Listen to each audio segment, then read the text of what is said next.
ஒரு ஊரில் ஒரு இளைஞன் இருந்தான். ஒரு நாள் அவன் ஒரு குருவை தேடிக்கிட்டு புறப்பட்டான். ஊரை விட்டு வெளியில் போனான். போகிற வழியில் ஒரு காடு. அந்த காட்டில் ஒரு மரத்தடியில் ஒரு பெரியவர் உட்காந்துருக்கிறார். அமைதியாக மௌனமாக அவர் அமர்ந்திருக்கிறார். இந்த பெரியவரை விசாரிக்கலாம், குருவை தேடி கண்டுபிடிக்கிறதுக்கு இவர் ஏதாவது ஒரு வழி சொல்லி கொடுப்பார் அப்படின்னு நினச்சிக்கிட்டு அவரை நெருங்கினான். ஐயா, எனக்கு ஒரு குரு தேவை, எங்கே கிடைப்பார், அவரை எப்படி அடையாளம் கண்டுபிடிக்கிறது, அதை பற்றி ஏதாவது விவரம் சொன்னீங்கன்னா நான் கண்டுபிடிச்சிக்குவேன் அப்படின்ட்டுருக்கான். பெரியவர் நிமிர்ந்து பார்த்தார். தம்பி, அது ரொம்ப சுலபம். அவர் வயசானவராக இருப்பார், என்னை விட சுமார் 30 வயசு அதிகமாக இருக்கும். அவர் ஒரு மரத்தடியில் தான் உட்காந்துருப்பார் அப்படின்ட்டுருக்கான். சரிங்க பெரியவரே, அது என்ன மாதிரியான மரம், எப்படி இருக்கும் அப்படின்னு கேட்டிருக்கான். பெரியவர் அந்த விவரங்களையும் சொல்லியிருக்கிறாரு. அது மட்டும் இல்லை, சந்திக்கிற நாள், நேரம், வினாடி முதற்கொண்டு எல்லா விவரங்களையும் துல்லியமாக சொன்னாராம். இவ்வளவு விவரங்களை இவரால் எப்படி சொல்ல முடியுது அப்படின்னு இவனுக்கு ஆச்சரியம். இருந்தாலும் அந்த பெரியவர் கடைசியாக ஒரு விவரம் சொன்னார். அது என்ன தெரியுமா, எப்படியும் நீ அவரை சந்திக்கிறதுக்கு ஒரு 30 வருஷம் ஆகும் அப்படின்னு சொல்லிவிட்டாராம். ரொம்ப நன்றிங்க பெரியவரே அப்படின்னு சொல்லிவிட்டு அந்த இளைஞன் புறப்பட்டுருக்கான். இப்போ அவனுக்கு குரு பற்றின விவரம் எல்லாம் கிடைச்சிட்டுது, சந்திக்கிற நேரமும் தெரிஞ்சுட்டுது. ஆனால் 30 வருஷம் அவரை தேடி அலைய வேண்டியிருக்குமே. அவன் தேட ஆரம்பித்தான். காடு மலை எல்லாம் சுற்றி அலைஞ்சான். பல வருஷங்கள் தேடினான். அழுத்து போயிட்டான். கடைசியில் அவனுக்கும் வயசாயிட்டுது. கடைசியில் தன்னுடைய சொந்த ஊருக்கே திரும்பி போய்கிட்டு இருந்தான். அங்கே ஒரு மரத்தடியில் அவன் தேடிக்கிட்டு இருந்த குருநாதர் கிடைச்சார். யார் அவருன்னா, 30 வருஷத்துக்கு முன்னாடி வழி சொல்லி கொடுத்தாருல அதே பெரியவர். அவருக்கு இப்போ 30 வயசு அதிகமாக இருந்தது. அதே மரம். அன்னைக்கு பெரியவர் சொன்ன அடையாளம் இப்போ பொருத்தமாக இருந்தது. இப்போ அந்த பெரியவர் சொன்னார், சரியாக வந்து சேர்ந்துட்டேன், வா, உனக்காக தான் நான் இவ்வளவு காலமும் காத்துக்கிட்டு இருந்தேன் அப்படின்னாராம். என்ன சொல்கிறீங்கன்னு இருக்கான். 30 வருஷத்துக்கு முன்னாடி என்கிட்ட வந்தியே, அப்போவே என் காலம் வந்து முடிஞ்சு போயிருந்தது. அப்போவே என்ன உனக்கு அடையாளம் தெரியல, அதனால் இவ்வளவு காலம் உனக்காக காத்துட்டு இருக்கும்படி ஆயிட்டுது அப்படின்னாராம். ஐயா, அப்போவே நீங்கள் சொல்லியிருக்கலாமே, இதுதான் 30 வருஷம் கழித்து நீ சந்திக்க போகிற இடம், நான் தான் உன்னுடைய குரு அப்படின்னு சொல்லியிருக்கலாமே அப்படின்ட்டுருக்கான். அந்த பெரியவர் சிரிச்சுக்கிட்டே இதுக்கு பதில் சொன்னாராம். நான் எவ்வளவோ விவரமாக தான் சொன்னேன், நீ சரியாக புரிஞ்சிக்கல. காரணம், அப்போ நீ போதுமான அளவுக்கு பக்குவம் பெற்றிருக்கவில்லை. அதனால் புரியும் சக்தி இல்லாமல் போயிட்டுதப்போ 30 ஆண்டு காலம் நீ அலைஞ்சி தெரிஞ்சிருக்கிற. அது காரணமாக இப்போ உனக்கு அந்த பக்குவம் வந்துட்டுது. அதனால தான் அடையாளம் காண முடிஞ்சது, நானே உன்னுடைய குரு அப்படின்னாராம். இதுலேருந்து என்ன தெரியுதுன்னா, ஆன்மீகத்தில் மாணவனாக சேர்றதுக்கு கூட ஒரு பக்குவத்தன்மை தேவைப்படுது. ஒரு பெரிய ஞானி, அவர்கிட்ட சீடனாக இருக்க ஒருத்தன் வந்தான். எதிரில் நின்னான். ஞானி அவனை வெகு நேரம் உற்று பார்த்தார். அப்புறம் சொன்னார், சீடனாக இருக்கிறது ரொம்ப சிரமம்னார். நான் தயாராக இருக்கிறேன்னா. அது இன்னமும் சிரமமாச்சே, இங்கே வந்து குருவாக இருக்கிறது மட்டுமே சுலபம் அப்படின்னாராம். அப்படின்னா நான் குருவாகவே ஆயிடுறேன் அப்படின்னானா. இது போலவே இந்த காலத்தில் கதை ஒன்று உண்டு. ஒரு பள்ளிக்கூடத்தில் வகுப்பு ஆசிரியர் மாணவனை திட்டிக்கிட்டு இருந்தார். டேய், நீ 100க்கு 10 மார்க்கு தான் வாங்கிக்கிட்டு இருக்க. இவ்வளவு மோசமாக நீ படித்தா கடைசியில் மாடு மேய்க்கிறது கூட லாய்க்கு இல்லாதவனா ஆயிடுவேன். அதுக்கப்புறம் என்ன செய்ய போகிறேன் அப்படின்னாராம். பையன் தலையை சொரிஞ்சிக்கிட்டே சொன்னானா, சார் அப்படின்னா ஒன்று செய்கிறேன் அப்படின்னானா. இவர் கேட்டிருக்கார், என்ன செய்ய போகிறேன்னு. வேற என்ன சார், உங்களை மாதிரி ஒரு ஆசிரியர் ஆயிடுறேன் அப்படின்னானா. அந்த காலத்தில் அண்ணாமலை ரெட்டியார்னு ஒருத்தர் இருந்தார். அவர் வெங்கனூர் அப்படிங்கிற கிராமத்தில் இருந்தார். அங்கேருந்து விருத்தாசலம் கோவிலுக்கு தவறாமல் போயிட்டு வந்துக்கிட்டு இருந்தார். இடையில வெள்ளாறு. அதில் ஒரு சமயம் வெள்ளம் வந்துட்டுது. இவரால் போக முடியல. அதோட விளைவு, வெங்கனூர்லேயே ஒரு கோவில் கட்டணும் அப்படின்னு முடிவு பண்ணார், சிவாலயம். அந்த சமயத்தில் வடநாட்டில் பஞ்சம். அதனால் அங்கே இருந்த பல சிற்பிகள் தென்னாட்டை நோக்கி வர ஆரம்பித்தாங்க. அவங்க வெங்கனூர் வழியாக வர்றது தெரிஞ்சதும் இவர் போய் பார்த்தார். இங்கே ஒரு கோவில் கட்டணும், அதுக்கு நீங்கள் உதவணும்னார். பஞ்ச காலத்தில் இப்படி ஒரு வாய்ப்பு கிடைச்சதில் அவங்களுக்கும் ரொம்ப மகிழ்ச்சி. உற்சாகத்தோடு ஒத்துக்கிட்டாங்க. ஆலய திருப்பணி ஆரம்பமாச்சு. அவங்களுக்கு வேண்டிய எல்லா வசதிகளையும் இவர் செஞ்சு கொடுத்தார். அவங்களுக்கு எந்த குறையும் இல்லாமல் பார்த்துக்கிட்டார். அது மட்டும் இல்லை, ஒவ்வொரு நாளும் அங்கே வருவார். உங்களுக்கு என்ன வேணும், எது வேணும்னு கேட்பார். ஏதாவது குறை இருந்தால் சொல்லுவாங்க, உடனே தீர்த்து வைப்பார். இவரும் கேட்பார், எந்த குறையாக இருந்தாலும் என்கிட்ட சொல்லுங்க அப்படின்னு சொல்லுவார். அதை தவிர இவராகவே கவனிச்சும் அவங்களுக்கு என்னென்ன தேவைங்கிறத கண்டுபிடிச்சி அதையெல்லாம் வந்து கொடுத்துக்கிட்டு இருப்பார். என்ன தேவைன்னாலும் அதை நிறைவேற்றி வச்சுருவார். அந்த சிற்பிகளின் தலைவன் ஒருத்தன், அந்த ஆளுக்கு வெத்தலை பாக்கு போடுறது பழக்கம். இதை தெரிஞ்சுக்கிட்டு அதுக்காகவே ஒரு ஆளை வந்து ஏற்பாடு பண்ணார். வேணுங்கிறப்போலாம் நீ வந்து வெத்தலை சிவல் மடித்து கொடுக்க வேண்டியது உன் வேலை அப்படின்னு ஒருத்தனை ஏற்பாடு பண்ணிட்டார். இப்படியெல்லாம் செஞ்சதும் அவங்களுக்கும் ரொம்ப உற்சாகம். ரொம்ப பொறுப்பாக சிற்ப வேலைகளை செஞ்சுக்கிட்டு இருக்கிறாங்க. ஒரு நாள் என்னாச்சு தெரியுமா? அந்த சிற்பிகளின் தலைவன் ரொம்ப நுணுக்கமாக ஒரு வேலையை செஞ்சுக்கிட்டு இருக்கிறான். சாரம் போட்டு அது மேலே படுத்துக்கிட்டு அண்ணாந்து பார்த்து உச்சியில் நுணுக்கமான சிற்பங்களை உருவாக்கிக்கிட்டு இருக்கான். சிற்பியின் கவனம் செதறப்படாதுங்கிறதுனால இவர் மெதுவாக சத்தம் போடாமல் கிட்ட போய் நின்று அதை கவனிச்சுக்கிட்டு இருக்கிறார். அந்த சிற்பி வழக்கம் போல வெத்தலை பாக்குக்காக இடது கையை கீழே நீட்டினான். அந்த சமயம் பார்த்து அவருக்கு தாம்பூலம் கொடுக்கறவன் அங்கே இல்லை, எங்கேயோ போயிருக்கிறான். அண்ணாமலை ரெட்டியார் என்ன பண்ணார் தெரியுமா? தனக்காக கொடுக்கப்பட்ட தாம்பூலத்தை வாங்கி சிற்பியின் கையில் கொடுக்குறார். அவன் வாங்கி போட்டுக்கிட்டான். இது என்ன இன்னைக்கு வெத்தலை சீவல் வேற மாதிரி இருக்குது, வாசனை தாம்பூலமாக இருக்குது அப்படின்னு யோசனை பண்ணிட்டு கீழே திரும்பி பார்க்குறார். பார்த்தா ரெட்டியார் மறுபடியும் சிற்பி கை நீட்டும் பொழுது கொடுக்கறதுக்காக தாம்பூலத்தை மடித்து வாங்கி வச்சுக்கிட்டு தயாராக நிற்கிறார். சிற்பிக்கு அதிர்ச்சி. உடனே பொத்துன்னு கீழே குதிச்சான். ஐயா, என்ன இது நீங்களா அப்படின்னா. இவர் சொன்னார், நான் ஒன்றும் தப்பு பண்ணலையே, உன்னுடைய கை புண்ணியம் செஞ்ச கை, கோயில் கட்டுற கை, அந்த கைக்கு தாம்பூலம் கொடுக்கறதுல என்ன தப்பு அப்படின்னாரா. ஏற்கனவே பஞ்சத்தில் அடிபட்டு வந்த எங்களை நீங்கள் ஆதரிச்சதே பெரிய விஷயம். இந்த செயல் என்னை ஒரு பெரிய கடனாளி ஆக்கிவிட்டுது. ஐயா, எங்களுக்கு உணவு உடை இதை மட்டும் நீங்கள் கொடுத்தா போதும், ஊதியம்னு எதுவும் வாங்க மாட்டோம் அப்படின்னு நானா. அந்த சிற்பி எவ்வளவோ வற்புறுத்தியும் எதுவும் வாங்கிக்கலையாம். இந்த செய்தியை தமிழ் தாத்தா டாக்டர் ஊவேசா சொல்லியிருக்கிறார். அந்த காலத்தில் எப்படிப்பட்டவங்கெல்லாம் வாழ்ந்துருக்கிறாங்க பாருங்க. இந்த காலத்தில் ஒருத்தர் கோவில் கட்டினார், வேலை செய்கிற எல்லாருக்கும் சாப்பாடு போடுவார். சிற்ப வேலை செஞ்சுட்டு சாப்பிட வர்ற ஒவ்வொருத்தர் கையையும் அன்பா பிடிச்சு முத்தம் கொடுத்து உள்ளே அனுப்புவார். அந்த கைகளுக்கு நீங்க கொடுக்குற மரியாதையாது அப்படின்னு கேட்டாங்க. அடா, அது இல்லைங்க, ஏற்கனவே முதல் பந்தியில சாப்பிட வந்தவன் மறுபடியும் வர்றானான்னு கண்டுபிடிக்கிறதுக்காக கையை பிடிச்சி மோந்து பார்க்கறேன் அப்படின்னாராம் அவர். அம்மாக்காரங்களுக்கு அடிக்கடி ஏற்படுற கவலை ஒன்று உண்டு. அதாவது குழந்தை சரியா சாப்பிட மாட்டேங்குதே அப்படிங்கிற கவலை. இவங்கெல்லாம் ஒரு விஷயத்த நல்லா புரிஞ்சுக்கணும். குழந்தைகள்ங்கிறவங்க பெரியவங்க மாதிரி இல்லை. அவங்க கடிகாரத்தில் மணியை பார்த்துட்டு சாப்பிட்றதுக்கு உட்கார்ற ரகம் கிடையாது. பசிச்சா சாப்பிடுவாங்க, இல்லைன்னா விளையாடுவாங்க அல்லது தூங்குவாங்க. அது புரியாம அவங்கள கட்டாயப்படுத்தி அல்லது மிரட்டி சாப்பிட வைக்கிறது ரொம்ப தப்பு. ஒரு 8 மாச குழந்தைக்கு 3 மணி நேரத்துக்கு ஒரு தடவை பசிக்கும். அந்த நேரம் பார்த்து சாப்பாடு கொடுத்தா அடம் பண்ணாமல் அது பாட்டுக்கு சாப்பிட்றோம். அதே குழந்தைக்கு 1 வயசு ஆகிறப்போ 4 மணி நேரத்துக்கு ஒரு தடவை பசிக்கும். இந்த வயசுல இயற்கையாவே பசி குறைஞ்சிருக்கும். அது புரியாம என் குழந்தை முன்னாடி மாதிரி இப்ப சரியா சாப்பிட மாட்டேங்கிறான் அப்படின்னு சில பேர் டாக்டர் கிட்ட போய் சொல்லிக்கிட்டு இருப்பாங்க. இன்னொரு விஷயம், ஒரு குழந்தைக்கு வயசு அதிகமாகிற வேகத்துக்கு உடம்பு எடையும் அதிகமாகிக்கிட்டே போவாது. உடம்பு எடை அதிகமாகிற வேகம் குறைஞ்சிக்கிட்டே வரும். 6 மாச குழந்தைக்கு ஒரு வாரத்துல 150 கிராம் எடை கூடும். ஒரு வயசுல வாரத்துக்கு 71 கிராம் எடை கூடும். இது புரியாம அதிகமா சாப்பாட்டை கொடுத்து குழந்தைய கஷ்டப்படுத்தக்கூடாது. ஏன்னா அளவுக்கு மீறின உணவு அஜீரணத்தை உண்டு பண்ணிவிடும். குழந்தைக்கு ஒரு தட்டில் கொஞ்சமா ஆகாரத்தை வச்சு கொண்டுகிட்டு போய் கொடுக்கணும். மலை மாதிரி குவிச்சு வச்சா அதை பார்த்ததுமே பசி அடங்கி போயிடும். அடிச்சு மிரட்டி பயமுறுத்தி குழந்தைய சாப்பிட வைக்கிற பழக்கம் இருக்கு பாருங்க, அதுக்கு ஃபுட் ஃபோர்சிங் அப்படின்னு பேர். இப்படி பண்ணுனா குழந்தைக்கு சாப்பாட்டில் விருப்பம் குறைஞ்சிரும், அதை கண்டாவே வெறுக்க ஆரம்பிச்சிடும். அது மாதிரி உளம் சார்ந்த பசி குறைவு, சைக்கோஜெனிக் அனோரெக்சியா, அது ஏற்படுமா. சாப்பாடுங்கிறதே ஒரு தண்டனை மாதிரி தோணும். குழந்தைகளுக்கு பிடிச்ச மாதிரியான ஆகாரத்தை கொடுக்கணும்.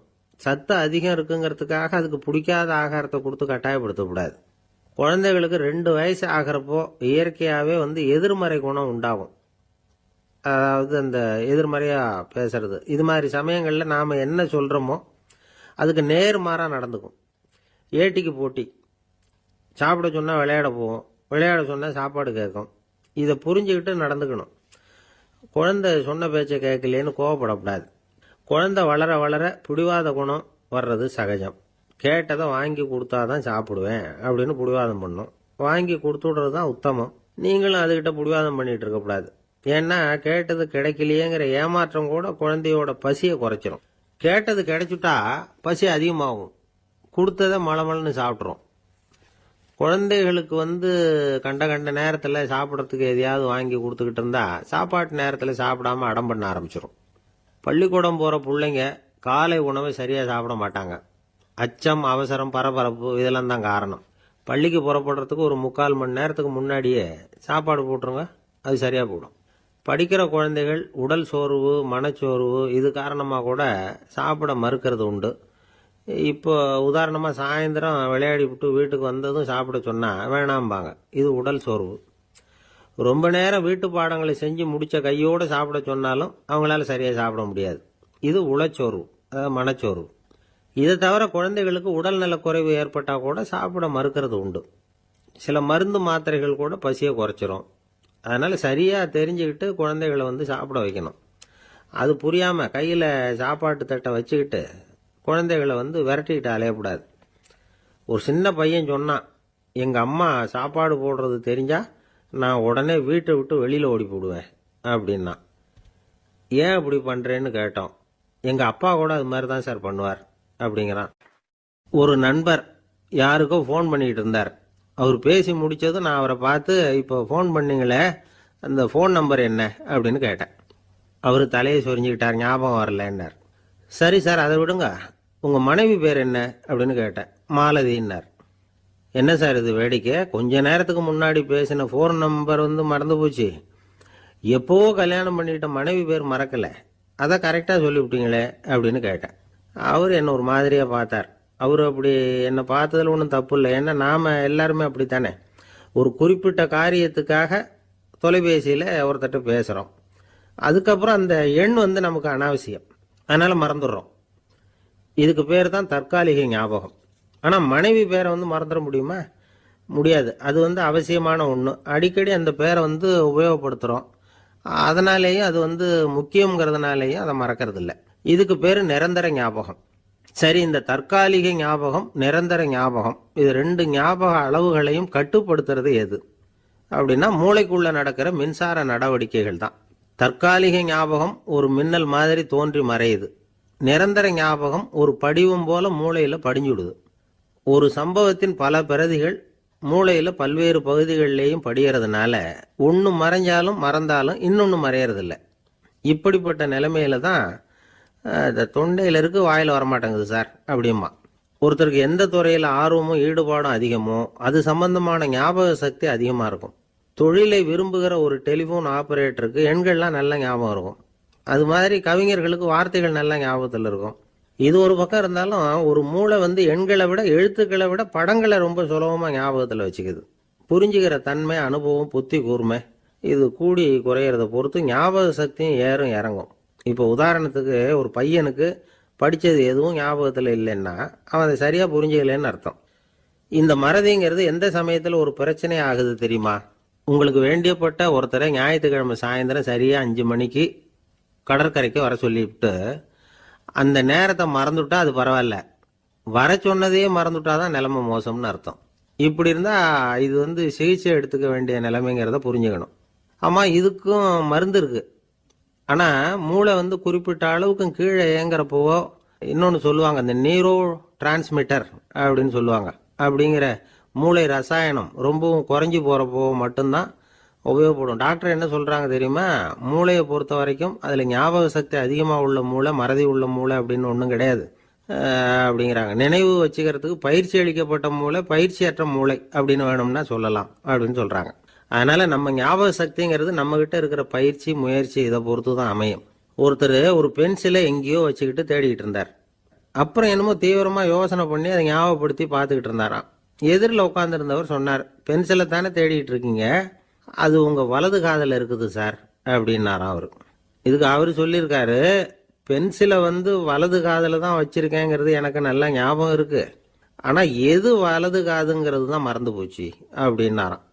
அவர் அதை தான் யோசிச்சுட்டு இருந்திருக்கிறார். ஒரு ஊரில் ஒரு ஆள் இருந்தான். அவனுக்கும் அவன் மனைவிக்கும் சண்டை. இவன் கோவிச்சுக்கிட்டு வீட்டை விட்டு வெளியில் வந்துட்டான். நேராக தன்னுடைய நண்பன் ஒருத்தனை தேடிட்டு போனான். அந்த நண்பன் எப்படின்னா எதுக்கும் அசர மாட்டான், எப்பவும் மகிழ்ச்சியாக இருப்பான். அவங்ககிட்ட போய் இவன் யோசனை கேட்டான். அது சரி, நீ எப்படி எப்பவும் மகிழ்ச்சியாக இருக்கிற, என்னால் அப்படி இருக்க முடியலையே அப்படின்னு கேட்டான்.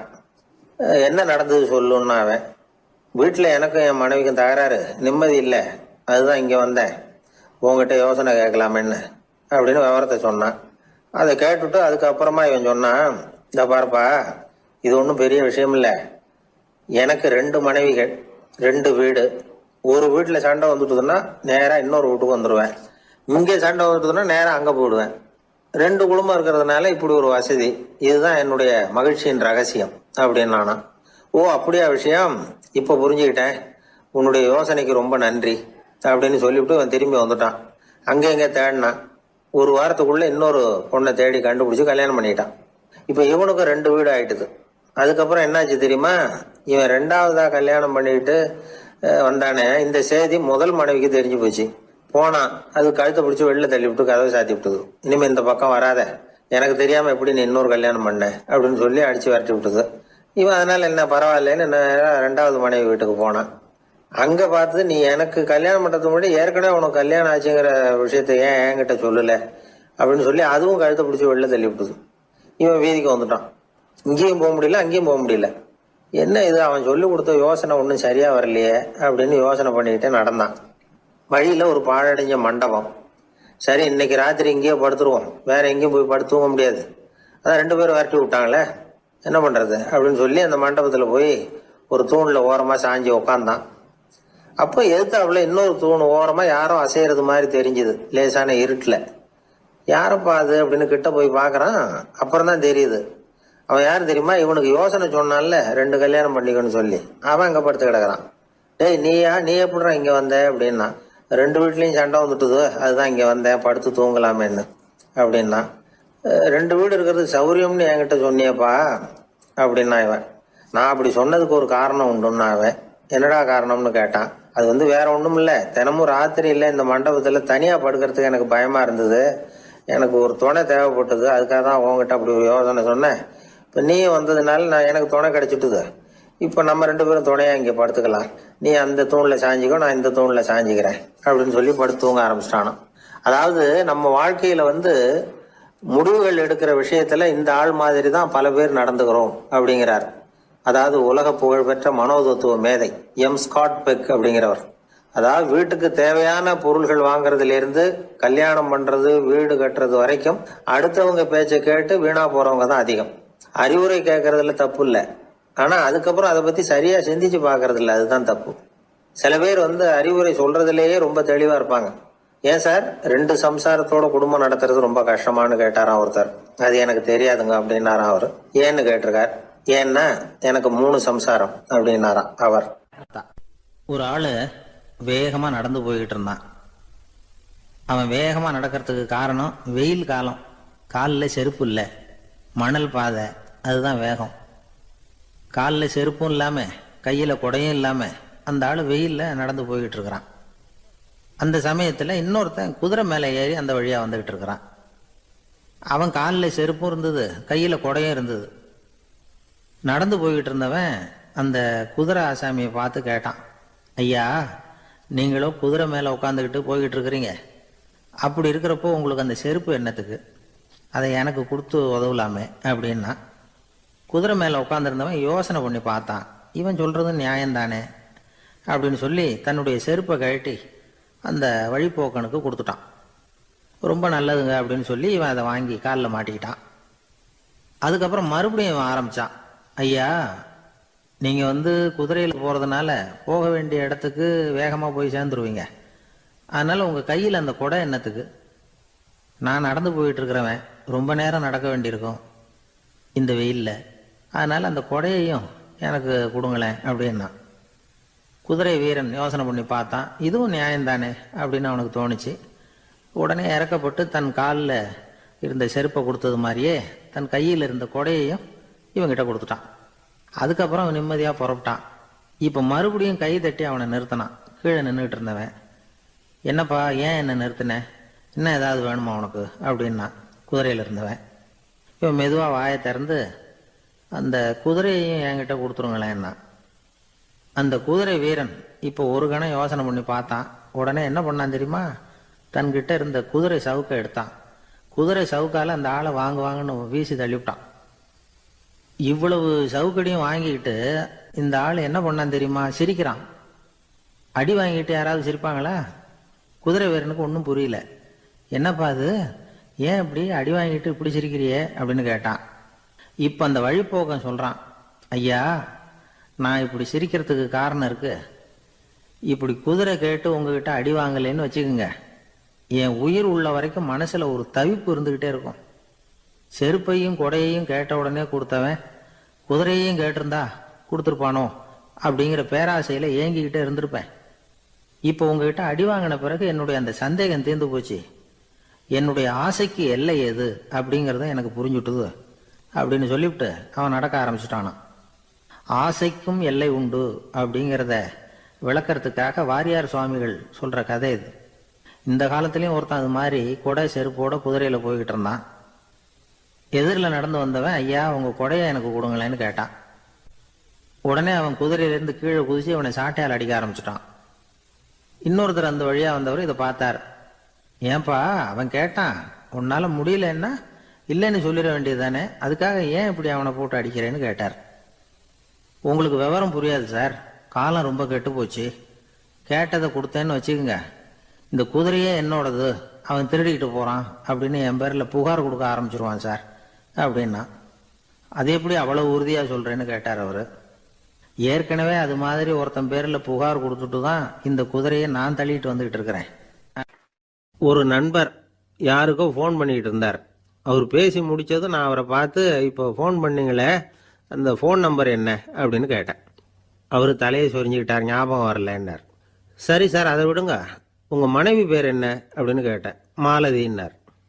என்ன சார் இது வேடிக்கை, கொஞ்ச நேரத்துக்கு முன்னாடி பேசின ஃபோன் நம்பர் மறந்து போச்சு, எப்போவோ கல்யாணம் பண்ணிக்கிட்ட மனைவி பேர் மறக்கலை, அதை கரெக்டாக சொல்லிவிட்டீங்களே அப்படின்னு கேட்டேன்.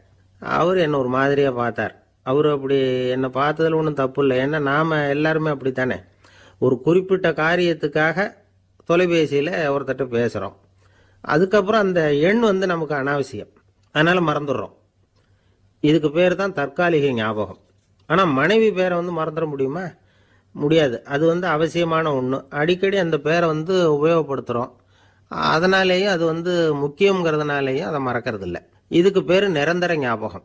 சரி, இந்த தற்காலிக ஞாபகம், நிரந்தர ஞாபகம், இது ரெண்டு ஞாபக அளவுகளையும் கட்டுப்படுத்துறது எது அப்படின்னா மூளைக்குள்ள நடக்கிற மின்சார நடவடிக்கைகள் தான். தற்காலிக ஞாபகம் ஒரு மின்னல் மாதிரி தோன்றி மறையுது. நிரந்தர ஞாபகம் ஒரு படிவம் போல மூளையில படிஞ்சுடுது. ஒரு சம்பவத்தின் பல பிரதிகள் மூளையில பல்வேறு பகுதிகளிலேயும் படியறதுனால ஒன்று மறைஞ்சாலும் மறந்தாலும் இன்னொன்று மறையறதில்லை. இப்படிப்பட்ட நிலைமையில தான் இந்த தொண்டையில் இருக்கு, வாயில் வரமாட்டேங்குது சார் அப்படிமா. ஒருத்தருக்கு எந்த துறையில் ஆர்வமும் ஈடுபாடும் அதிகமோ அது சம்பந்தமான ஞாபக சக்தி அதிகமாக இருக்கும். தொழிலை விரும்புகிற ஒரு டெலிஃபோன் ஆபரேட்டருக்கு எண்கள்லாம் நல்ல ஞாபகம் இருக்கும். அது மாதிரி கவிஞர்களுக்கு வார்த்தைகள் நல்ல ஞாபகத்தில் இருக்கும். இது ஒரு பக்கம் இருந்தாலும் ஒரு மூளை எண்களை விட எழுத்துக்களை விட படங்களை ரொம்ப சுலபமாக ஞாபகத்தில் வச்சுக்குது. புரிஞ்சுக்கிற தன்மை, அனுபவம், புத்தி கூர்மை இது கூடி குறையிறத பொறுத்து ஞாபக சக்தியும் ஏறும் இறங்கும். இப்போ உதாரணத்துக்கு ஒரு பையனுக்கு படித்தது எதுவும் ஞாபகத்தில் இல்லைன்னா அவன் அதை சரியாக புரிஞ்சுக்கலன்னு அர்த்தம். இந்த மறதிங்கிறது எந்த சமயத்தில் ஒரு பிரச்சனை ஆகுது தெரியுமா? உங்களுக்கு வேண்டியப்பட்ட ஒருத்தரை ஞாயிற்றுக்கிழமை சாயந்தரம் சரியாக 5 மணிக்கு கடற்கரைக்கு வர சொல்லிவிட்டு அந்த நேரத்தை மறந்துவிட்டா அது பரவாயில்ல, வர சொன்னதையே மறந்துவிட்டா தான் நிலைமை மோசம்னு அர்த்தம். இப்படி இருந்தால் இது சிகிச்சை எடுத்துக்க வேண்டிய நிலைமைங்கிறத புரிஞ்சுக்கணும். ஆமாம், இதுக்கும் மருந்து இருக்குது. ஆனால் மூளை குறிப்பிட்ட அளவுக்கு கீழே இயங்குறப்போவோ இன்னொன்று சொல்லுவாங்க, இந்த நியூரோ டிரான்ஸ்மிட்டர் அப்படின்னு சொல்லுவாங்க. அப்படிங்கிற மூளை ரசாயனம் ரொம்பவும் குறைஞ்சி போகிறப்போ மட்டும்தான் உபயோகப்படும். டாக்டர் என்ன சொல்கிறாங்க தெரியுமா? மூளையை பொறுத்த வரைக்கும் அதில் ஞாபக சக்தி அதிகமாக உள்ள மூளை, மறதி உள்ள மூளை அப்படின்னு ஒன்றும் கிடையாது அப்படிங்கிறாங்க. நினைவு வச்சுக்கிறதுக்கு பயிற்சி அளிக்கப்பட்ட மூளை, பயிற்சியற்ற மூளை அப்படின்னு வேணும்னா சொல்லலாம் அப்படின்னு சொல்கிறாங்க. அதனால நம்ம ஞாபக சக்திங்கிறது நம்ம கிட்ட இருக்கிற பயிற்சி, முயற்சி இதை பொறுத்து தான் அமையும். ஒருத்தர் ஒரு பென்சிலை எங்கேயோ வச்சுக்கிட்டு தேடிக்கிட்டு இருந்தார். அப்புறம் என்னமோ தீவிரமா யோசனை பண்ணி அதை ஞாபகப்படுத்தி பார்த்துக்கிட்டு இருந்தாராம். எதிரில் உட்காந்துருந்தவர் சொன்னார், பென்சிலை தானே தேடிட்டு இருக்கீங்க, அது உங்க வலது காதில் இருக்குது சார் அப்படின்னாராம் அவரு. இதுக்கு அவரு சொல்லியிருக்காரு, பென்சிலை வலது காதில் தான் வச்சிருக்கேங்கிறது எனக்கு நல்லா ஞாபகம் இருக்கு, ஆனா எது வலது காதுங்கிறது தான் மறந்து போச்சு அப்படின்னாராம். அவர் அதை தான் யோசிச்சுட்டு இருந்திருக்கிறார். ஒரு நண்பர் ஆனந்தமா சிகரெட் பிடிச்சிக்கிட்டு இருந்தார். இந்த பழக்கத்தை விட்டுவிடுங்களேன் அப்படின்னு சொல்லி பார்த்தோம். விட்டுடலாம்னு தான் பாக்குறேன், ஆனா முடியலையேன்னார். மனசு வச்சா எல்லாம் முடியும் அப்படின்னோம். அவர் கொஞ்ச நேரம் யோசனை பண்ணார். அப்புறம் சொன்னார், சரி சார், இதுதான் நான் பிடிக்கிற கடைசி சிகரெட் அப்படின்னு சொல்லி ரொம்ப அழுத்தமா புகையை உள்ளுக்கு இழுத்தார். அதுக்கப்புறம் அந்த துண்டு சிகரெட்டை வீசி எறிஞ்சிட்டார். ஒருத்தர் இது மாதிரி தீர்மானம் பண்ணி தன்னுடைய கடைசி சிகரெட்டை தூக்கி எறிஞ்சுட்டாருன்னா அது ஒரு பெரிய விஷயம்தான். அதுக்கு பிறகு அவர் உடம்புல படிப்படியா என்னென்ன மாற்றங்கள் நடக்கும் அப்படிங்கறத பத்தி ஒரு விவர பட்டியலே வெளியிட்டு இருக்கிறாங்க. அது என்ன விவரம் தெரியுமா? ஒருத்தர் புகைப்பிடிக்கிற பழக்கத்தை நிறுத்துறாருன்னு வச்சுங்க. அப்படி அவர் நிறுத்தின 20 நிமிடங்களுக்குள்ள உயர் ரத்த அழுத்தம், உடல் வெப்பம், நாடி துடிப்பு இதெல்லாம் சரியான நிலைமைக்கு வந்துருதான். 8 மணி நேரத்துக்குள்ள இந்த ஸ்மோக்கர்ஸ் பிரீத் அப்படிங்கிற தன்மை மறைஞ்சிருதான். ரத்தத்துல உள்ள கார்பன் மோனாக்சைடு அளவு குறையுதான், ஆக்சிஜன் அளவு கூடுதான், சரியான அளவுக்கு வந்துருதான். ஒருத்தர் கடைசி சிகரெட்டை தூக்கி எறிஞ்சுட்டாருன்னா 24 மணி நேரத்துக்குள்ள மாரடைப்பு ஏற்படுறதுக்கான வாய்ப்பு குறைஞ்சுடுதான். 48 மணி நேரத்துக்குள்ள உணர்வு நரம்புகளின் முனைப்பகுதிகள் மறுபடியும் ஒன்னு சேர்ந்துருதான். அதனால நாக்கு சுவை உணர்வு, மூக்கின் முகரும் சக்தி இதெல்லாம் மேம்படுதான், நல்ல நிலைமைக்கு வந்துருதான். சிகரெட்டை நிறுத்தின 3 நாளுக்குள்ள மூச்சு விடுறது சுலபமாயிடுதான். இப்படி அவங்க பட்டியல் நிறைய சொல்றாங்க. 2 அல்லது 3 மாசத்துக்குள்ள என்ன ஆகும் தெரியுமா? ரத்த ஓட்டம் மேம்படுது, நடக்கிறது சுலபமாயிடுது. நுரையீரல் கொள்ளளவு 30% அதிகரிக்குது. 1 to 9 மாசத்துக்குள்ள சுவாச குறைபாடுகள் நீங்குது. நுரையீரல்ல இருக்கக்கூடிய இந்த அசுத்தம் வடிகட்டும் திசுக்கள் சரியா வேலை செய்ய ஆரம்பிச்சிருது. 1 வருஷத்துக்குள்ள இந்த இதய அழுத்த நோய்க்கான வாய்ப்பு பாதியா குறைஞ்சிருது. இந்த சிகரெட்டை நிறுத்தின 5 வருஷத்துக்குள்ள ஒரு நாளைக்கு 1 பாக்கெட் சிகரெட் பிடிக்கிறவர்கள்ல நுரையீரல் புற்றுநோயினால சாகிறவர்கள் எண்ணிக்கை பாதியா குறைஞ்சிருது. புற்றுநோய் செல்கள் சீரமைக்கப்படுது. ஆக ஒருத்தர் புகைக்கிறத விட்டுணும்னு தீர்மானம் பண்ணி தன் கையில இருக்கிற சிகரெட்டை இதுதான் கடைசின்னு சொல்லி தூக்கி எறிஞ்சுட்டா அதுக்கப்புறம் படிப்படியா இவ்வளவு நன்மைகளும் மாற்றங்களும் ஏற்படுறதாக இந்த அமெரிக்கன் கேன்சர் சொசைட்டி தெரிவிச்சிருக்குது. அதனால புகைப்பழக்கம் உள்ளவங்க இதெல்லாம் கொஞ்சம் யோசிச்சு பார்த்து அந்த பழக்கத்தை விட்டு விடுறது ரொம்ப நல்லது. ஆனா அதையெல்லாம் நாம சொன்னா யாரு கேட்கறாங்க? என்னுடைய நண்பர் ஒருத்தர் புகைப்பழக்கம் உள்ளவர், அவர் என்கிட்ட சொன்னார், சார், சிகரெட் பிடிக்கிற பழக்கத்தை விட்டு விடுறது என்னை பொறுத்த வரைக்கும் ஒன்றும் பெரிய கஷ்டமான செயல் இல்லை, அது ரொம்ப சுலபம் அப்படின்னார். எப்படி சொல்றீங்கன்னு கேட்டேன். நான் ஏற்கனவே 20 தடவை அந்த பழக்கத்தை விட்டுருக்கேன் சார் அப்படின்னா. ஒரு ரயில் போய்கிட்டு இருக்கு. அதுல ஒரு பெரியவர் பிரயாணம் பண்ணிட்டு இருக்கிறார். எதிரில ஒரு பெரிய அதிகாரி, ஐஏஎஸ் ஆபீசர் உட்கார்ந்து இருக்கிறார். 2 பேருக்கும் முன்ன பின்ன அறிமுகம் இல்ல. அவர் வேற யாரோ, இவர் வேற யாரோ. ஒரே ரயில்ல பிரயாணம் பண்ணிட்டு இருக்கிறாங்க. அதுவும் எதிர்த்த இருக்கையில ஏதோ ஒரு நகரத்துல வண்டி நின்னுது. 2 பேரும் கீழே இறங்கினாங்க. பெரியவர் ஒரு ட்ரங்க் பெட்டியோட கீழே இறங்கினார். அந்த அதிகாரி கையில ஒரு சின்ன பெட்டி. அவர் அந்த சின்ன பெட்டியை கீழே வச்சுட்டு கூலி கூலின்னு கத்திக்கிட்டு இருந்தார். இந்த பெரியவர் பார்த்தார். ஐயா, இந்த பெட்டி மட்டும்தானா, இல்ல இன்னும் ஏதாவது இருக்குதா அப்படின்னு விசாரிச்சார். இப்ப அதிகாரி சொன்னாரு, இல்லைங்க, இது மட்டும்தான் அப்படின்னு சொல்லி சொன்னார். இதுக்கு என்னத்துக்காக கூலி ஆள், நானே எடுத்துக்கிட்டு வரேனே, வாங்க அப்படின்னு சொல்லி அந்த பெட்டியை இந்த பெரியவர் கையில எடுத்துக்கிட்டாரு.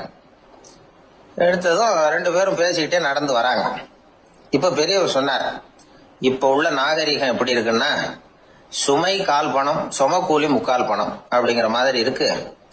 பணத்தை வீணாக்கிறதோட இது கௌரவம்னு வேற நினைக்கிறாங்க அப்படின்னார். அவர் சொல்றது சரிதான். 10 ரூபாய் மதிப்புள்ள ஒரு சுமைய 30 ரூபா கொடுத்து தூக்கிட்டு போவோம். நாமே அதை தூக்கினா நமக்கு கௌரவ குறைச்சல் அப்படின்னு நினைப்போம். இதுதான் நம்ம நிலைமை. ஆனா அந்த பெரியவர் என்ன சொன்னார் தெரியுமா? நீங்க எங்க போகணுமோ அது வரைக்கும் நானே இதை எடுத்துட்டு வரேன் அப்படின்னார். அந்த அதிகாரி பக்கத்துல உள்ள ஒரு ஹோட்டல் வரைக்கும் போனார். பெரியவரும் அங்க கொண்டுட்டு போய் பெட்டியை வச்சார். உடனே அந்த பெரிய அதிகாரி அவருக்கு பணம் கொடுக்கறதுக்காக பர்ஸ் எடுத்தார். உடனே இவரு, ஐயா, எனக்கு கூலி எதுவும் வேணாம், உங்களுக்கு சேவை செய்யறது என்னுடைய கடமை. நான் இந்த சேவையை செய்தது பணத்துக்காக இல்ல, அன்புக்காக அப்படின்னு சொல்லிவிட்டார். அதுக்கப்புறம் அவர் நன்றினார். 2 பேரும் பிரிஞ்சுட்டாங்க. இது முடிஞ்சது. அன்னைக்கு சாயந்தரம் அங்க ஒரு பெரிய கூட்டம் நடக்குது. இந்த அதிகாரியும் அந்த கூட்டத்துக்கு போறார். மக்கள் கூட்டம் ரொம்ப அதிகம். அதனால இந்த அதிகாரியும் ஒரு ஓரமா உட்காந்துக்கிட்டார். அப்புறம் கொஞ்ச நேரத்துல இந்த முக்கிய விருந்தினர் பேசுறதுக்காக வரார் மேடைக்கு. மேடையில இருந்த பெரியவங்க எல்லாம் எழுந்திருச்சு நின்று அவருக்கு மாலை போட்டு மரியாதை செய்யறாங்க. எங்கேயோ ஒரு மூலையில உட்கார்ந்து இருந்தாரு அதிகாரி. அவரு இதை கவனிச்சார். அவருக்கு ரொம்ப ஆச்சரியம், அதிர்ச்சி. ஏன்னா அங்க பேச வந்த முக்கிய விருந்தினர் வேற யாரும் இல்ல, இன்னைக்கு காலையில இவர் பெட்டியை தூக்கிட்டு வந்தாரு பெரியவர், அவர்தான். சரி, அந்த பெரியவர் யார் தெரியுமா? அவர்தான் ஈஸ்வர சந்திர வித்யாசாகர். கூட்டம் முடிஞ்சது. அதிகாரி அவரை தேடி ஓடினார். அவர் கைகளை பிடிச்சுக்கிட்டார். ஐயா, என்ன மன்னிச்சுருங்க அப்படின்னாரு. அப்புறம் சொன்னார், அகங்காரம்ங்கிற கெட்ட புத்தி தான் உண்மைய கண்கள்ல இருந்து மறைக்குது. அகங்காரம் தான் மனுஷனை அழிக்குது. நீங்க ரொம்ப பெரிய மனிதர், இருந்தாலும் மனிதத்தன்மையோட நடந்துக்கிறீங்க. இந்த அன்பு, தயவு, பொறுமை இதெல்லாம் இல்லைன்னா மனிதனாக இருக்கிறதுல என்ன பிரயோஜனம் அப்படின்னு சொல்லிவிட்டு அந்த அதிகாரி போனாராம். மனிதத்தன்மைன்னா என்ன அப்படிங்கிற கேள்விக்கு இந்த பெரியவர் ஒரு உதாரணம். இப்பெல்லாம் அப்படியா இருக்கிறாங்க? ஒரு பெரியவர் ஒரு பெட்டியை தூக்கிட்டு வந்துகிட்டு இருக்கிறார். ஒரு இளைஞன் ஓடி வந்தான். கொடுங்க சார், நான் தூக்கிட்டு வரேன்னா. கொடுத்தார். வாங்கி தலையில வச்சுக்கிட்டான். அப்புறம் சொன்னான், அடுத்தவங்க சிரமப்படக்கூடாதுங்கிறது என்னுடைய கொள்கை அப்படின்னா. அது நல்லதுதான் அவரு. கடைசியில பெட்டியை கொடுத்தான். வாங்கிட்டு பரிசை திறந்தார் பணம் கொடுக்கறதுக்காக. வேணாங்க அப்படின்னு விட்டான் அந்த இளைஞன். ஏன்னார், நான் சொன்னேன் அடுத்தவங்க சிரமப்படக்கூடாதுங்கிறது என்னுடைய கொள்கைன்னு. அதனால உங்களுக்கு சிரமம் கொடுக்கக்கூடாதுங்கிறதுக்காக வரும்பொழுது நானே உங்க பரிசை எடுத்து வேணுங்கிற பணத்தை எடுத்துக்கிட்டு திருப்பி உங்க பாக்கெட்லயே போட்டுட்டேன் அப்படின்னா. இப்படி இருக்குது இந்த காலம். அதனால வாழ்க்கையில அன்பு, தயவு, பொறுமை இதெல்லாம் ரொம்ப அவசியம் அப்படிங்கறத நாம புரிஞ்சுக்கணும். ஒரு காட்டுல ஒரு நரி இருந்தது. ஒரு நாள் காலை நேரம் அது தன்னுடைய இருப்பிடத்திலிருந்து வெளியில வந்தது. கொஞ்ச தூரம் நடந்து வந்தது. அப்பதான் அது தன்னோட நிழலை கவனிச்சு பார்த்தது. பார்த்தா அது ரொம்ப நீளமா பெருசா இருக்குது. காலை நேரத்துல நிழல் அப்படித்தானே இருக்கும். ஆனா அந்த நரிக்கு அந்த விஷயம் தெரியல. தன்னுடைய நீண்ட பெரிய நிழலை பார்த்து ஆச்சரியப்பட்டது. ஆஹா, நாம இவ்வளவு பெருசாவா இருக்கிறோம் அப்படின்னா என்னுடைய காலை சாப்பாட்டுக்கு ஒரு யானை இல்லைன்னா ஒரு ஒட்டகம் கிடைச்சாதான் சரியா இருக்கும் போல இருக்கு அப்படின்னு முடிவு பண்ணிக்கிட்டது. உடனே ஒரு யானை அல்லது ஒட்டகத்தை தேடி அலைஞ்சது, எங்க கிடைக்கும்னு. கிடைக்கவே இல்லை. மத்தியானம் 12 மணி ஆயிட்டுது. பசியோட அலையுது. இப்ப தன்னோட நிழலை பார்த்தது. அது மத்தியான நிழல் எப்படி இருக்கும்? அது ரொம்பவும் குறுகி போய் தெரிஞ்சது. உடனே அந்த நரி என்ன நினைச்சுக்கிட்டு தான் தெரியுமா? காலை ஆகாரம் சாப்பிடாததுனால நம்ம உடம்பு இப்படி அழிச்சு போட்டுதே அப்படின்னு நினைச்சுக்கிட்டு தான். கொஞ்ச நேரம் கழிச்சு மறுபடியும் தன்னுடைய நிழலை பார்க்குது. அது இன்னமும் குறுகி போய் காலடியிலேயே வந்துட்டுது. அதுக்கு பயமா போயிடுது. ஐயையோ, இன்னும் கொஞ்ச நேரத்துல நாம இறந்துருவோம் போல இருக்க. இப்ப என்ன செய்யறது? இந்த சமயத்துல ஒரு எறும்பு கிடைச்சா கூட போதும், அதை நம்ம காலை ஆகாரமா நினைச்சு சாப்பிட்டுள்ளாமே அப்படின்னு நினைச்சுதான். நம்முடைய நிழல் கூட நம்மள மாதிரியே தான் அடிக்கடி மாறிக்கிட்டே தான் இருக்குது. அது எப்பவும் ஒரே மாதிரி இருக்கிறது இல்ல. மனிதனுக்கு ஏற்படுகிற தன்முனைப்பு இருக்கு பாருங்க, ஈகோ, அது கூட ஒரு நிழல் மாதிரி தானா. அப்படி நினைக்க ஆரம்பிச்சுட்டா அதனால ஏதும் பிரச்சனை வராதான். தன்முனைப்பை நிழல் போலவே ஏற்றுக்கொள்ளுங்கள் அப்படிங்கிறது பெரியவங்க கருத்து. ஒரு காரியத்தை வெற்றிகரமா நல்ல விதமா செஞ்சு முடிக்கிறோம்னு வச்சுக்கோங்க. அந்த சமயத்துல ஒரு வித நுட்பமான தற்பெருமை நமக்குள்ள உண்டாகுது. இது இயற்கையானது. அதனால இது மேல பற்று வைக்கக்கூடாது. அப்படி வைக்க ஆரம்பிச்சுட்டா அந்த தற்பெருமை ஒரு நிரந்தர விருந்தாளியா நம்ம கிட்ட தங்கிக்கும். நம்ம நிழல் எப்படின்னு பாருங்க. நாம நடக்கும் பொழுது நம்ம பின்னாடியே வரும்.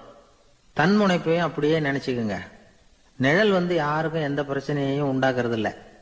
ஆனா அந்த நிழலை கண்டே நாம பயப்பட ஆரம்பிச்சுட்டா நாம எதுலையும் வெற்றி காண முடியாது. நிழலோட சண்டை போடக்கூடாது. அது மாதிரி தன்முனைப்போடவும் நாம சண்டை போட வேண்டியதில்லை. இல்லாத ஒன்றோடு சண்டை போடுறது எப்படின்னா அது இருட்டோட சண்டை போடுறது மாதிரி. நாம நிழல் கிடையாது. நம்ம கிட்ட இருக்கிற தன்முனைப்பு ஒரு நிழல். நம்ம நிழலையும் நமக்கு சமமா பாக்குறோம் பாருங்க, அங்கதான் சிக்கலே ஆரம்பம். இப்போ நாம நடந்து போய்கிட்டு இருக்கிறோம். நம்ம நிழல் தரையில விழுது. யாரோ ஒருத்தர் நம்ம நிழல் மேல காலை வச்சு நடந்து போறார். உடனே அவர்கிட்ட சண்டைக்கா போறோம், ஏண்டா என் நிழலை மிதிச்ச அப்படின்னு. நமக்கு தெரியும் அது நிழல் தாங்கிறது. அவர் உங்க மேல நடக்கல, உங்களுடைய நிழல் மேலதான் நடக்கிறார். அது மாதிரி உங்க தன்முனைப்பின் மேல யாராவது நடந்தா உங்களை அவமானப்படுத்துறதா நினைக்கிறீங்க. காரணம் நாமளும் நம்ம தன்முனைப்பும் ஒண்ணுங்கிற நினைப்பு தான் காரணம். மற்றபடி வேற ஒண்ணும் கிடையாது. நம்ம நிழல் மேல நடக்கிறவர் நம்மளை காயப்படுத்துறது இல்லை. தன்முனைப்பை வேண்டாத ஒன்னாவும் பார்க்க வேண்டியதில்லை. அது இயற்கை. நிழலை உங்க முன்னாடி வைக்க வேணாம், அது உங்க பின்னாடியே இருக்கட்டும். நிழலின் நிழலாகி விடாதீர்கள், நீங்கள் நீங்களாகவே இருங்கள். இதுதான் சான்றோர் சிந்தனை. ஒரு பேருந்துல ஒரே நெரிசல். ஒருத்தர் பக்கத்துல நின்றுகிட்டு இருந்தவர்கிட்ட ரொம்ப பணிவா விசாரிச்சார். ஏன் சார், நீங்க ஏதாவது பெரிய உத்தியோகத்துல இருக்கிறீங்களா அப்படின்னார்.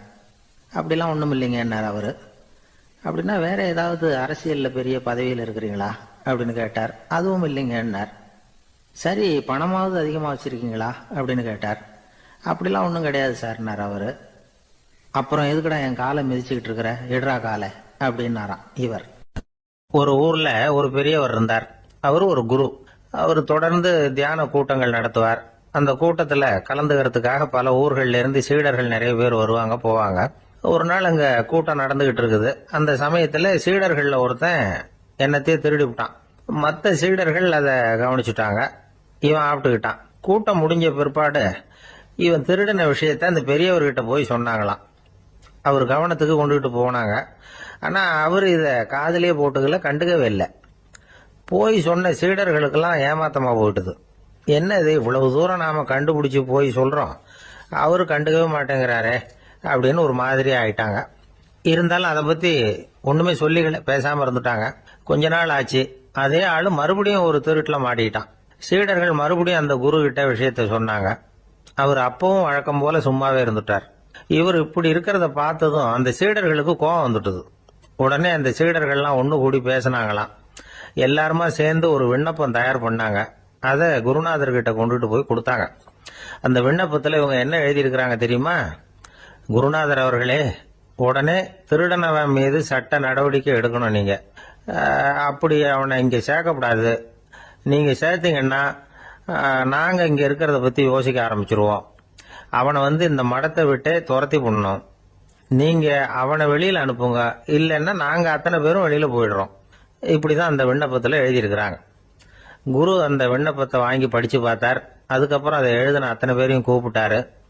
எல்லாரும் இப்படி வாங்கன்னாரு. வந்தாங்க. இப்படி என் எதிரில் உட்காருங்கன்னார். உட்கார்ந்தாங்க. அப்புறம் சொன்னார், இதை பாருப்பா, நீங்க எல்லாரும் புத்திசாலிகள். உங்களுக்கு எது நல்லது எது கெட்டதுங்கிறது நல்லா தெரியும். நீங்க மேற்கொண்டு ஏதாவது படிக்கணும்னு நினைச்சா வேற எங்க வேணும்னாலும் போகலாம். அதுக்கு நான் தடை சொல்ல மாட்டேன். ஆனா உங்களால குற்றம் சாட்டப்பட்ட அவன் இருக்கானே, அவன் எப்படின்னா அவனுக்கு எது நல்லது எது கெட்டதுங்கிறதெல்லாம் தெரியாது. அதனாலதான் திருடுறான். நீங்க சொல்றது மாதிரி அவனை அடிச்சு துரத்தி விடுறோம்னு வச்சுங்க, அவனுக்கு எப்படி நல்லது கெட்டது தெரியும்? அவனுக்கு அதை யாரு சொல்லி கொடுக்கறது? அதனால இங்கேயே இருக்கட்டும், அதுதான் சரி. இதுக்காக நீங்க எல்லாரும் என்னை விட்டுட்டு போனாலும் சரி, அவனை நான் விரட்ட மாட்டேன் அப்படின்னு விட்டாரான். இவ்வளவையும் திருடனை அந்த சீடன் கேட்டுக்கிட்டே இருந்திருக்கான். அவன் கண்கள்ல கண்ணீர். அப்படியே எழுந்திரிச்சு வந்தான். குரு காலில் விழுந்தான். அவன் கண்ணீர்ல அவனது தீமை கழுவப்பட்டது அப்படிம்பாங்க. அதாவது சீடர்களுக்கு அந்த குருவோட பெருமை அப்பதான் புரிஞ்சுதான். ஒரு நல்ல ஆசிரியர் இருக்காருன்னு வச்சுங்க, நல்லா படிக்கிற பையனுக்கு தான் பாடம் சொல்லி கொடுப்பேன்னா அது என்ன பெரிய விஷயமா? மோசமா படிக்கிறவனையும் மாத்தி காட்டுறேங்கிறது தான் பெருமை. இந்த காலத்து குரு ஒருத்தர் ஒரு ஆசிரமம் வச்சு நடத்திட்டு வந்தார். நிறைய பேர் தினம் வருவாங்க போவாங்க. ஒரு நாள் ஒருத்தன் வந்தான். அந்த குரு முன்னாடி போய் நின்னான். ஐயா, என்ன உங்க சீடனா ஏத்துக்கணும்னா. அந்த குரு நிமிர்ந்து பார்த்தார். உன்னுடைய நோக்கம் என்னன்னு கேட்டார். ஐயா, உங்ககிட்ட கொஞ்ச நாள் இருந்தேன்னா நல்ல பழக்க வழக்கங்களை கத்துக்கலாம்.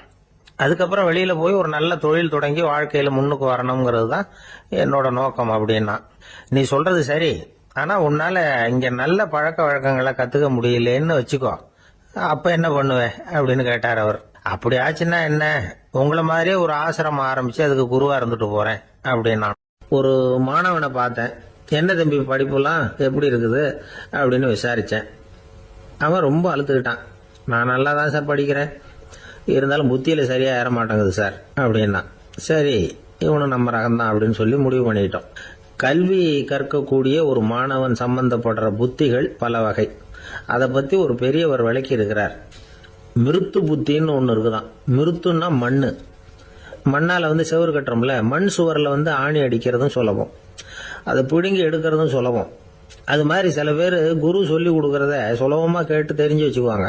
கொஞ்ச நேரத்துல சுலபமா மறந்தும் போயிடுவாங்க. இது மிருத்து புத்தின்னு பேரு, மண் புத்தி. தாரு புத்தின்னு ஒண்ணு உண்டான். தாருன்னா மரம். அதுல பச்சை மரத்துல ஆணி அடிக்கிறது சுலபம், ஆனா அது எடுக்கிறது கஷ்டம். அது மாதிரி ஆசிரியர்கிட்ட இருந்து கேட்டதை கவனமா மனசுல பதிய வச்சுக்கிட்டு அதை மறக்காம இருக்கிறது தாரு புத்தி. பட்ட மரமா இருந்தா அதுல ஆணி அடிக்கிறதும் கஷ்டம், அடிக்கிற ஆணியும் சீக்கிரம் நழுவிடும். அது மாதிரி கேட்கிற விஷயம் மனசுல பதியறதும் கஷ்டம். அப்படியே பதிஞ்சாலும் அது நீடிச்சு இருக்கிறதும் கஷ்டம், கொஞ்ச காலத்துல மறந்துடும். இன்னொரு வகை புத்தி ஒண்ணு உண்டு, அதுக்கு பேரு சிலா புத்தின்னு பேரு. சிலான்னா கல்லு. ஒரு கருங்கல்லுல 4 துளைய போட்டு ஒரு துளையில உளிய வச்சு அடிச்சா மற்ற துளை வழியாவும் பிளந்து கல்லு 2ஆயிடும். அது மாதிரி சந்தியான இடங்கள்ல குறிப்பா ஒரு பொருளை சொன்னா அதை வச்சுக்கிட்டு மற்றதையும் தெரிஞ்சுக்கிறது, அது சிலா புத்தின்னு பேர். வேணு புத்தின்னா என்ன தெரியுமா? வேணும்னா மூங்கில். மூங்கில் கணுவுல ஒரு பக்கம் உளிய வச்சு அடிச்சா 2 பக்கமும் பிளந்துரும். அது மாதிரி ஒரு செய்தியை கேட்டுக்கிட்டு இருக்கிறப்பவே அதோட முன்பின் தொடர்களையும் தெரிஞ்சுக்கணும், அது வேணு புத்தி. தைல புத்தின்னு ஒன்று உண்டு. தைலம்ங்கிறது எண்ணெய்.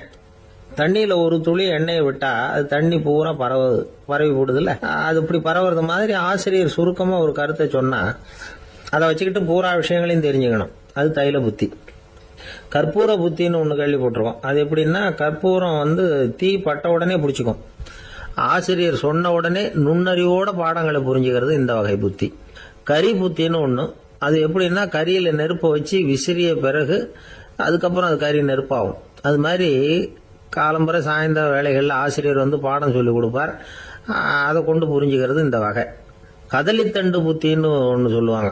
கதலிங்கிறது வாழை மரம். வாழைத்தண்டுல தீ வைக்கிறது எவ்வளவு சிரமமோ அவ்வளவு சிரமத்தோட கல்வி கற்கிறது கதலித்தண்டு புத்தி. இதை தவிர இன்னும் சில வகையான மாணவர்களை கூட அடையாளம் காட்டுறாங்க. ஆசிரியர் சொன்னதுல நல்லதை மட்டும் எடுத்துக்கிறவன் அன்னம். ஆசிரியர் கிடைச்ச இடத்துல பாடத்தை கேட்டுக்கிட்டு பிறகு தனியா உட்காந்து சிந்திக்கிறவன் பசு.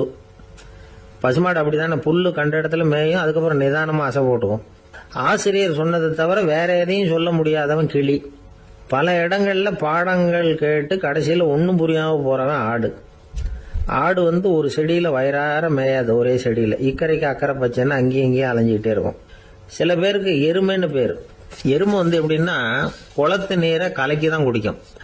அது மாதிரி ஆசிரியர் மனசை நோக செய்து பயில்கிற மாணவர்கள்லாம் இந்த ரகம். இவ்வளவுலாம் இருந்தாலும் இந்த காலத்து மாணவர்கள்லாம் ஒரு தனி ரகம். ஒரு ஆசிரியர் வகுப்புல பாடம் நடத்திக்கிட்டு இருந்தார். இலக்கண வகுப்பு. இறந்த காலம், நிகழ்காலம், எதிர்காலம், past tense, present tense, future tense, இதை பத்திலாம் பாடம் நடத்துறார். எல்லாம் சொல்லி கொடுத்துட்டு இப்ப நான் ஒரு வாக்கியம் சொல்லுவேன், அது என்ன காலம் அப்படிங்கறத நீங்க சொல்லணும்னார் ஆசிரியர். சரி, நாங்க மாணவர்கள்லாம், நான் நாளைக்கும் பாடம் நடத்த போகிறேன், இது என்ன காலம் அப்படின்னு கேட்டார் ஆசிரியர். அதாவது நான் நாளைக்கும் பாடம் நடத்த போகிறேன், இந்த வாக்கியம் என்ன காலம்னு கேட்டார். ஒரு பையன் மெதுவா எந்திரிச்சு சொன்னான், இது எங்க போதாத காலம் சார் அப்படின்னு சொல்லிவிட்டு உட்காந்துட்டானா. ஒருத்தர் குதிரை ரேஸுக்கு போனார், பணம் கட்டினார், தோத்து போயிட்டார். மறுபடியும் போனார், பணம் கட்டினார், தோத்து போனார். அடுத்த தடவையும் பணம் கட்ட போனப்போ அவரை தடுத்து கேட்டோம், ஏன் சார் ஏற்கனவே விட்டது போதாதா, இன்னமும் இருக்கிறத விடணுமா அப்படின்னு கேட்டோம். விட்டதையெல்லாம் மொத்தமா எடுக்க வேணாமா சார், அதுக்காக தான் தொடர்ந்து பணம் கட்டுறேன்னாரு அவரு. இவரை திருத்துறது ரொம்ப கஷ்டம். இது ஒரு மனநோய். மனநோய்கள்ல பல வகை உண்டு. மனநோய்கள் பிரிவு அட்டவணையில சூதாட்டம்ங்கிறது அவதி வரும் நோய் அப்படிங்கிற தலைப்புல வருது. சூதாட்டம் 2 வகைப்படும்னு சொல்றாங்க உளவியல் நிபுணர்கள். ஒரு வகை எப்படின்னா, நண்பர்களோட சேர்ந்துகிட்டு மகிழ்ச்சியும் கிளர்ச்சியும் அடையறதுக்காக ஈடுபடுறது. பிரச்சனைகளை தீர்க்கறதுல ஒரு ஆர்வம், கேளிக்கைக்காக கொஞ்சம் விட்டு பிடிக்கிறது அப்படிங்கிற மனுஷனுடைய அடி மனசுல உள்ள விபரீத பிணைய சுபாவம், இதெல்லாம் அதுக்கு காரணம். இன்னொரு வகை எப்படின்னா, சூதாட்டத்துல ஈடுபட்டு ஒரு கட்டாய நிலைமைக்கு ஆளாயிடுறது. ஈடுபடு அப்படின்னு மனசு ஒரு வெறித்தன்மையை தூண்டிக்கிட்டே இருக்கும். இப்படிப்பட்டவங்களுக்கு நாம தோத்துக்கிட்டு இருக்கோம்ங்கிறது தெரியும், நாம ஜெயிக்கிறதுக்கான சந்தர்ப்பம் இல்லைங்கிறதும் தெரியும். இதனால நமக்கும் கஷ்டம், நம்ம சுத்தி இருக்கிறவங்களுக்கும் கஷ்டங்கிறதும் புரியும். அப்படி இருந்தும் சூதாடுவாங்க. இதுக்கு காரணம் சூதாடியின் பகற்கனவு அப்படிங்கிறாங்க நிபுணர்கள். இந்த நிலைமைக்கு கட்டாய சூதாட்டம் அல்லது நிர்பந்த சூதாட்டம் அப்படின்னு பேர் வச்சிருக்கிறாங்க. இப்படிப்பட்ட ஆசாமி இருக்கிறது பூரா விட்டுருவான், கடன் வாங்குவான், திருடுவான். இருந்தாலும் என்னைக்காவது ஒரு நாள் ஜெயிச்சிருவேன் அப்படின்னு சொல்லிக்கிட்டே இருப்பான். விட்டதை எடுத்துருவேங்கிற ஒரு நம்பிக்கை சுடர் அவனுக்குள்ள எரிஞ்சுக்கிட்டே இருக்கும். இவனை மனநோயாளி அப்படின்னு சொல்லிட முடியாதான். என்ன காரணம்னா இது மாதிரி ஆளுங்க கிட்ட மன போராட்டமோ கவலையோ பதட்டமோ இருக்கிறது இல்ல. சில விசேஷமான குணங்கள் இவங்க கிட்ட உண்டு. எதிர்ப்பு உணர்ச்சி, சிறுபிள்ளைத்தனம், சட்ட திட்டங்களையும் சம்பிரதாயங்களையும் உட தெரியாத மனப்போக்கு, பொறுப்பில்லாத தன்மை, நெறி தவறி நடக்கிறது எல்லாம் இவங்க கிட்ட உண்டு. ஆனா வெளிப்பார்வைக்கு ரொம்ப சிநேகமா இருப்பாங்க, அன்பா இருப்பாங்க. அப்படி இருக்கிறதாக காட்டிக்குவாங்க. ஆதாயம், சுயலாபம் இதெல்லாம் கருதி தான் பழகுவாங்க. இவங்க கேட்கறப்ப நாம பணம் கொடுக்கலன்னு வச்சுக்கோங்க, நம்மளை கை விட்டுருவாங்க. நம்ம மேல அபாண்டமா பழி சுமத்துறது கூட தயங்க மாட்டாங்க. தங்களுடைய சூதாட்ட நடவடிக்கைகளுக்கு சாதகமான காரணங்களை சொல்லிட்டு இருப்பாங்க. நீ வேணும்னா பாரு, ஒரே நாள்ல நான் இழந்ததையெல்லாம் மீட்டு லட்சாதிபதி ஆறனா இல்லையா பாரு அப்படிம்பாங்க. தோத்து போறத ஒரு படிப்பினையா இவங்க எடுத்துக்கிறதே இல்லை. தோத்து போறதுலேயே இவங்களுக்கு ஒரு அலாதியான சுகம். தனக்குத்தானே துன்பத்தை வரவழைச்சிக்கிட்டு இன்பம் அடையறதுக்கு தன்வதை சுகம் அப்படின்னு பேர். இவங்கெல்லாம் அந்த ரகம். சில பேர் எப்படி தெரியுமா, மந்திர எண்ணங்களை வரவழைச்சிக்கிறது, சூதாடுறதுக்காக ஆபீஸ்ல கையாடல் பண்றது, அடுத்தவங்க கிட்ட இருந்து திருடுறது. இந்த மந்திர எண்ணம் தீவிரமாச்சுன்னா ஒரு மாதிரியா பேச ஆரம்பிச்சிருவாங்க. தோல்விதான் சார் வெற்றிக்கு முதல் படியும்பாங்க. தன்னால பகடக்காய்களையும் குதிரை ஓட்டிகளையும், அதாவது இந்த ஜாக்கிகள், அதெல்லாம் கட்டுப்படுத்த முடியுங்கிற பித்து நிலைக்கு இவங்கெல்லாம் தள்ளப்பட்டுருவாங்க. சில சூதாடிகள் ஆராய்ச்சி பார்த்ததுல என்ன தெரிய வந்தது தெரியுமா, அவங்கெல்லாம் குழந்தை பருவத்துல அன்புக்காக ஏங்கினவங்களாம், புறக்கணிக்கப்பட்டவங்களாம், உதவிகளை பெற முடியாதவங்க, இப்படிலாம் இருந்திருக்கிறாங்க. இவங்க வளர வளர மத்தவங்க சௌகரியம் பற்றி அக்கறை இல்லாதவங்களா ஆயிடுறாங்க. அதிர்ஷ்ட தேவதை தன்னோட இருக்கிறாங்க அப்படிங்கிற அசையாத நம்பிக்கை இவங்களுக்கு. இவங்களை திருத்துறது ரொம்ப கஷ்டம். அதனால பந்தயம், சூதாட்டம் இது மாதிரியான விஷயங்களை விட்டு விலகியே இருக்கிறது தான் நமக்கு நல்லது. ஒரு ஆள் சொன்னான், என்னுடைய குதிரை வேகமா ஓடுறதுக்கு என்ன வழி அப்படின்னு கால்நடை மருத்துவர்கிட்ட யோசனை கேட்டேன். அவர் ஒரு பாட்டில் நிறைய மாத்திரைகளை கொடுத்து தினம் 2 மாத்திரை வீதமா கொடுக்க சொன்னார். முதல் நாள் 2 மாத்திரையை கொடுத்துட்டு அது மேல ஏறி உட்கார்றதுக்கு போனேன். அவ்வளவுதான். அதுக்குள்ள அது அம்பு மாதிரி பாஞ்சு ஓடி போச்சு. நான் இன்னும் உட்காரவே இல்லை, அதுக்குள்ள பாஞ்சு ஓடி போச்சு அப்படின்னா. அடடா, அப்புறம் நீங்க என்ன பண்ணீங்க அப்படின்னு கேட்டாங்க. என்ன பண்றது, மீதி மாத்திரை பூராவே நான் முழுங்கி விட்டு அதுக்கப்புறம் துரத்தி பிடிச்சி அது மேல ஏறி உட்கார்ந்தேன் அப்படின்னா அவன். லோகமானிய பால கங்காதர திலகர் இருந்தார்ல, அவருக்கு 15 வயசுலயே கல்யாணம் நடந்துதான். மனைவி பேரு தபிபாய். ரொம்ப பெரிய குடும்பத்து பொண்ணு, நல்ல குணம். அவங்க குடும்பம் நடத்திக்கிட்டு இருக்கிறாங்க. அந்த காலத்துல திருடர்கள் பயம் அதிகம். இந்த காலத்துல மட்டும் என்னன்னு கேக்குறீங்களா? நீங்க கேக்குறது நியாயம்தான். இருந்தாலும் இந்த காலத்து திருடனுக்கும் அந்த காலத்து திருடனுக்கும் ஒரு முக்கியமான வித்தியாசம் உண்டு. அதாவது அந்த காலத்து திருடன்லாம் நியாயம் அநியாயம் பாக்குறது உண்டு, இந்த காலத்துல அப்படி பாக்குறது இல்லை. அந்த காலத்துல திருட வர்றவங்கள்ட்ட கூட ஒரு தார்மீக உணர்வு உண்டாம். அதாவது அப்போ உள்ள கொள்ளைக்காரங்க எதை களவாடினாலும் சரி, அரிசியை மட்டும் களவாடுறது இல்லையா, அப்படி ஒரு கொள்கை. அதனால பாருங்க, அந்த காலத்து பெண்கள் நகை நட்டுகளை பத்திரமா வைக்கணும்னா பெட்டியில வைக்கிறது இல்ல, அரிசி பானையில போட்டு வச்சு விடுறது. இப்பெல்லாம் பேங்க்ல சேஃப்டி லாக்கர்னு இருக்குல்ல, அது மாதிரி அந்த காலத்துல சேஃப்டி லாக்கருங்கிறது அரிசி பானை. இந்த வளையல், மூக்குத்தி, தோடு இப்படி எதுவா இருந்தாலும் அதுல போட்டு பத்திரமா வச்சிருவாங்க. திருடன் அரிசி பானை பக்கம் போறதில்ல. ஏன்னா சாப்பிடுற விஷயத்துல கை வைக்கக்கூடாது, அது பாவம் அப்படின்னு அவன் நினைக்கிறான். திலகரோட மனைவி தபிபாயும் அதே மாதிரி தன்னுடைய ஆபரணங்களை ஒரு அரிசி பானைக்குள்ள போட்டு மூடி வச்சிருந்தாங்களாம். இப்படி இருந்தப்போ ஒரு நாள் ஒரு பிச்சைக்கார பொண்ணு வீடு வீடா பிச்சை கேட்டுக்கிட்டே வந்திருக்குது. திலகர் வீட்டுக்கும் தர்மம் போடுங்க தாயே அப்படின்னு தான் அந்த பொண்ணு. அந்த அம்மா தபிபாய் காதுல இது விழுந்திருக்கு. உடனே கை நிறைய அரிசி அள்ளிட்டு போட்டிருக்கு. பாத்திரத்துல அரிசியை போட்டதுக்கு அப்புறம் தான் தெரியுது, பளிச்சுன்னு கண்ணுல படுது. அதாவது அந்த அம்மாவோட வைர மூக்குத்தி ஒண்ணு அரிசியோட சேர்ந்து அந்த பிச்சைக்கார பொண்ணு பாத்திரத்துல போய் விழுந்துட்டுது. இந்த அம்மாவுக்கு மனசுக்குள்ள குழப்பம், என்ன இப்படி ஆயிட்டுதே, மூக்குத்தி போயிட்டுதே, பிச்சை பாத்திரத்துல இருந்து அதை எப்படி எடுக்கிறது அப்படின்னு தயக்கம். வாயை திறந்து அதை கேட்கறதுக்கும் கூச்சம். திண்ணையில உட்கார்ந்து இருந்த திலகர் இவ்வளவையும் பார்த்துக்கிட்டு இருக்கிறார். மனைவியின் மனசுக்குள்ள நடக்கிற மௌன போராட்டத்தை அவர் நல்லா புரிஞ்சுக்கிட்டாராம். மனைவியை பார்த்து சொன்னாராம், தபிபாய், இது தெய்வ சம்மதம். அவளுக்கு சேர வேண்டிய மூக்குத்தி அவகிட்ட போயிட்டுது. பிச்சை பாத்திரத்துல விழுந்த மூக்குத்தியை எடுக்க வேணாம் அப்படின்னாராம். சரின்னு சொல்லிவிட்டு மேற்கொண்டு எதுவும் சொல்லாம அந்த அம்மா வீட்டுக்குள்ள போயிட்டாங்களாம். இந்த காலத்துல எல்லாம் அது மாதிரி நடக்குமா?